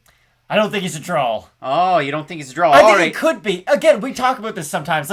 Chris Moutinho against Sean O'Malley. People were trying to sell wolf tickets and being like, oh, Chris Moutinho is going to beat him. No, there's a reason the UFC matches some guys up with some opponents sometimes. And I'm not saying Marco Madsen and Guida's this situation, but if Madsen beats Guida, it's a bit of a name. You can kind of use that as an excuse to give him a Yancy Medeiros next maybe. Some guy who has a bit bigger of a name, but terrible wrestling defense. And I think there is kind of a path for Mark Madsen to become, and I don't mean a big star, but remember when Emil Meck was he was more well-known than the average unranked welterweight? You beat Paul Harris. You can go anywhere. Exactly. I could kind of see that being a career trajectory for Mark Madsen. I ever so slightly think he's going to win this The one. votes at Fight Night Picks in the YouTube community tab, 76% Madsen to 24% for Guida. The comments. Jonathan Cesari says, Clay looked great in his last fight, even though I think he lost. However, anytime there's a big name on the card, there's a lot of potential to win some money. Hype sways Vegas a lot more than it should. Glenn Power says, I'd love to see Guida win. What a legend. Glenn, I agree with you. He's a legend. Again, when we get into MMA, Clay Guida was at the top, and some big fights at lightweight at that point in time. Road Tree Resistance 95, Madsen all day. I'd be surprised if Guida wins this one. And let's say Antsav says Madsen has subpar cardio and he's only better than Guida at Greco-Roman wrestling. My bet is Guida by decision. And let's go with one more. For Devin Stambul... Oh, apologies, Devin. For Devin Stambul-Ziovsky, Guida will outwork him and probably finish him. I'd be surprised if it happened, Devin. Hopefully I got close to your last name's pronunciation. Matt, if we have a look at the odds, Clay Guida open to plus 210 underdog. He's a plus 143 average on best fight odds. For Madsen, open to minus 250. He's a minus 177. The odds have increased for Guida. The fan support in the comments section is there for Guida. I think Madsen's going to be able to bank the first 2. But listen, if Guida's able to take over with the pitter-patter, if he's able to even just his way to a couple of invisible strikes the judges count, maybe he's able to get the win. This fight's really close. I think it's going to go to decision. So the over 2.5, fight to go to decision would be where I'm at. I'm ever so slightly shading Marco Madsen, but again, it's a 50-50 on my card. I think Marco Madsen should be able to win this one. Again, Clay Guida is not the type of guy who has that kind of power on the outside. Even if Madsen is tired. Joe Lozon. Oh, okay, Joe Lozon. Again, you want to talk about old fighters. 4 years ago.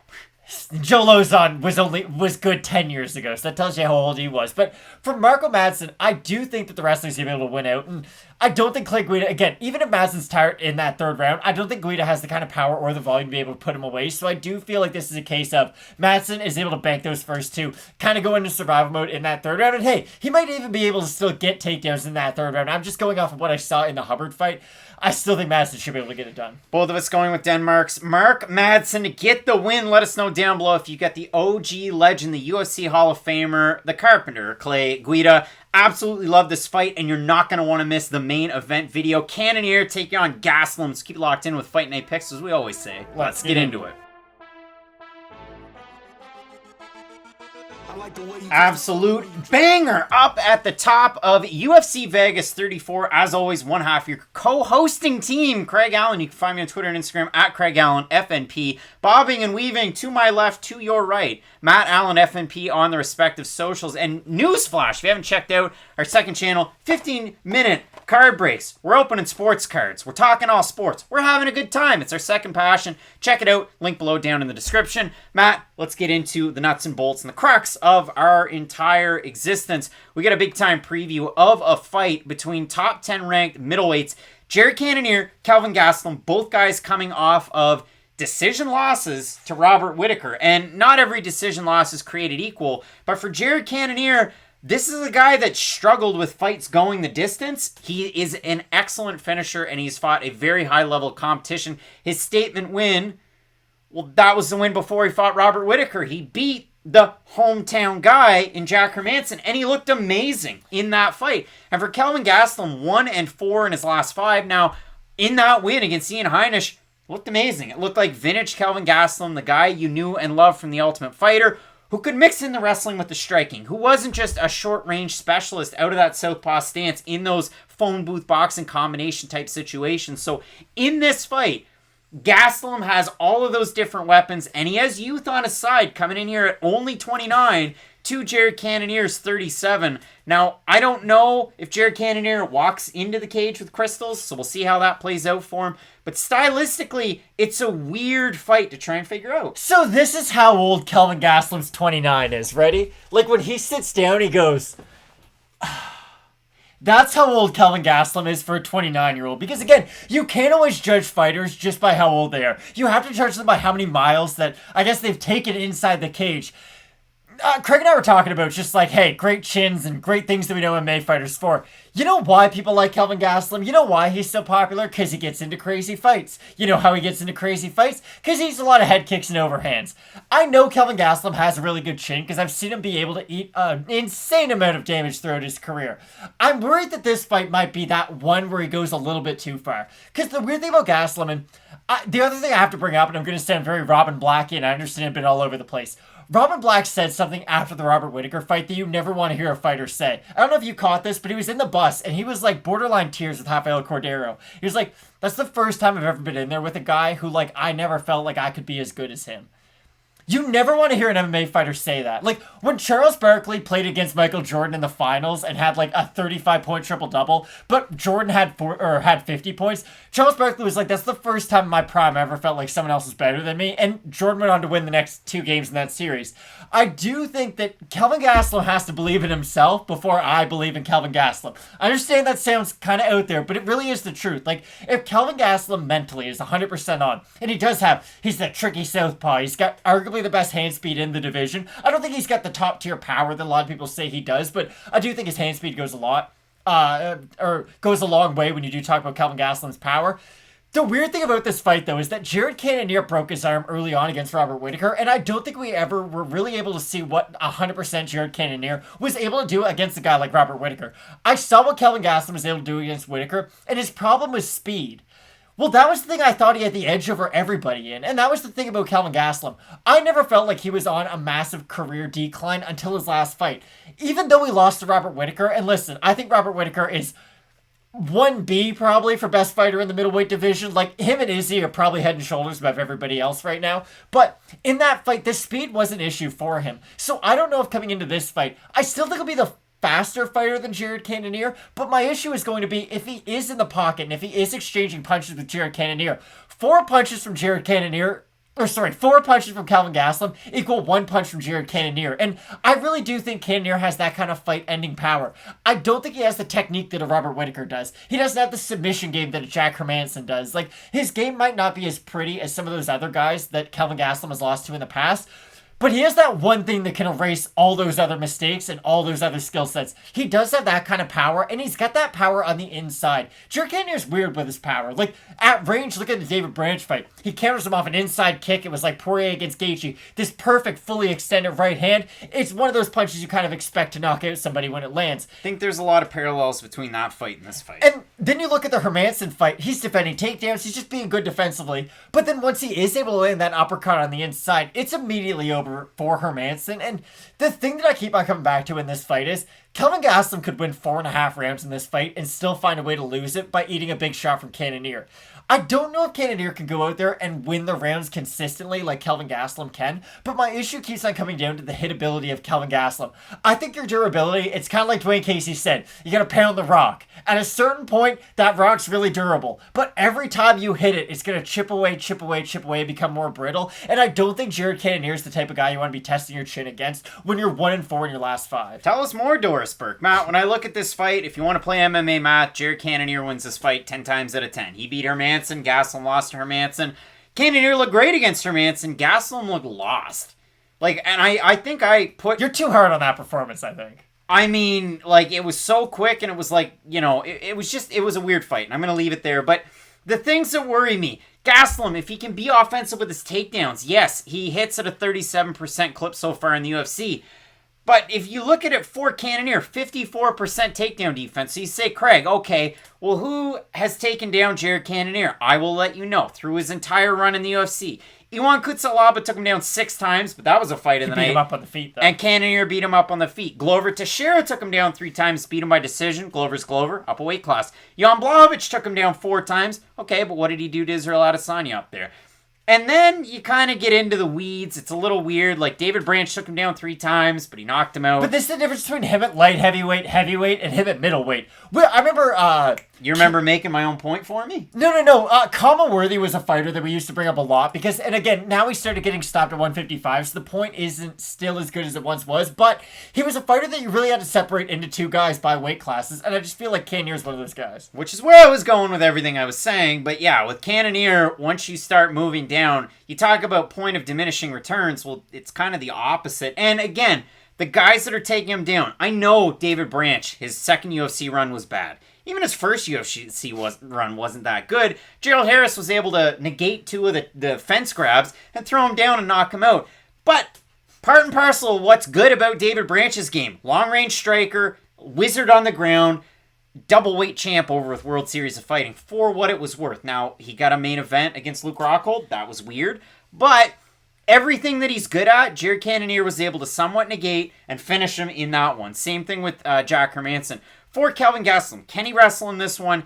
Can he utilize his short-range weapons against a guy like Jared Cannonier? We're going to find that one out. If you do have a look at the odds for this fight, Cannonier is the favorite. He opened at -240s and -158. Those odds took a big jump last week in the middle of the week or so. They've kind of moved a little bit today, too. Gastelum opened at +195. He's a +131 right now. And Matt, we like to have fun with it. Check it out over in the YouTube community tab. We threw it out there. Out of 621 total votes, 57% Cannonier, 43% for Gastelum. Some of the top comments out there, the Blue Dash says this is a really weird fight to call. I can see Gastelum just outpointing him through all rounds, or Cannonier being the first man to knock out Gastelum. I can see it. The next one, you've got myself saying going to be tough for Kelvin to fight from the outside when Jared has a 6-inch reach advantage. Kelvin gets caught coming in and Jared finishes this by knockout. Artem MMA analysis says close fight. Can't wait to see your boys or you boys picks. And you're part of the video now.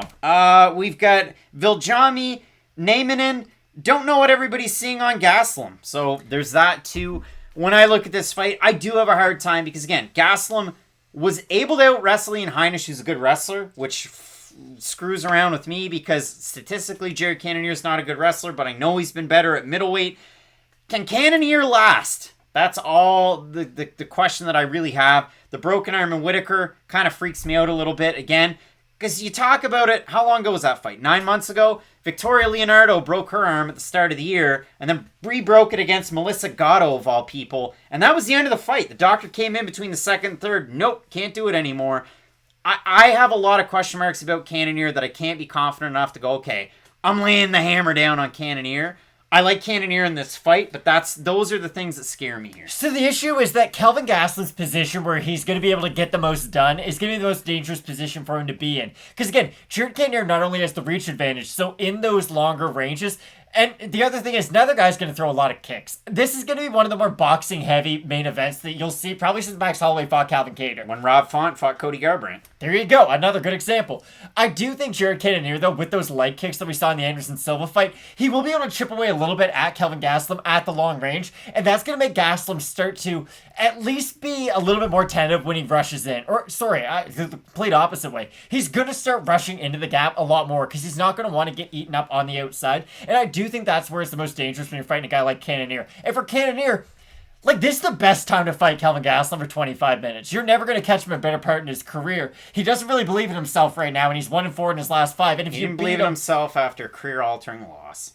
Is it career-altering when you lose 3 in a row, and then the guy you lose to is the former champion was better than the 3 guys? Like, not really. My issue is Kelvin Gastelum's never been at the lowest point in his career, though. And if he is able to beat Jared Cannonier, they could swing this all around, and we start forgetting about a lot of those losses on his record. The issue is that he is 1-4 in his last 5, and even I like to look at some of the things Kelvin Gastelum has done in the past and try to project that onto the future, but just look, like, what have you done for me lately? It hasn't been that good. Ian Heinisch isn't really a top tier fighter, I don't believe, anymore. Look what Nasruddin Imavov was able to do to him. So although it was a good win for Gastelum, I don't look at that as like, wow, that really breaks your losing streak as a top tier fighter. So for me, I'll pick Jared Cannonier, but this should be a fun fight for as long as it lasts. Both of us going with the Killa Gorilla representing...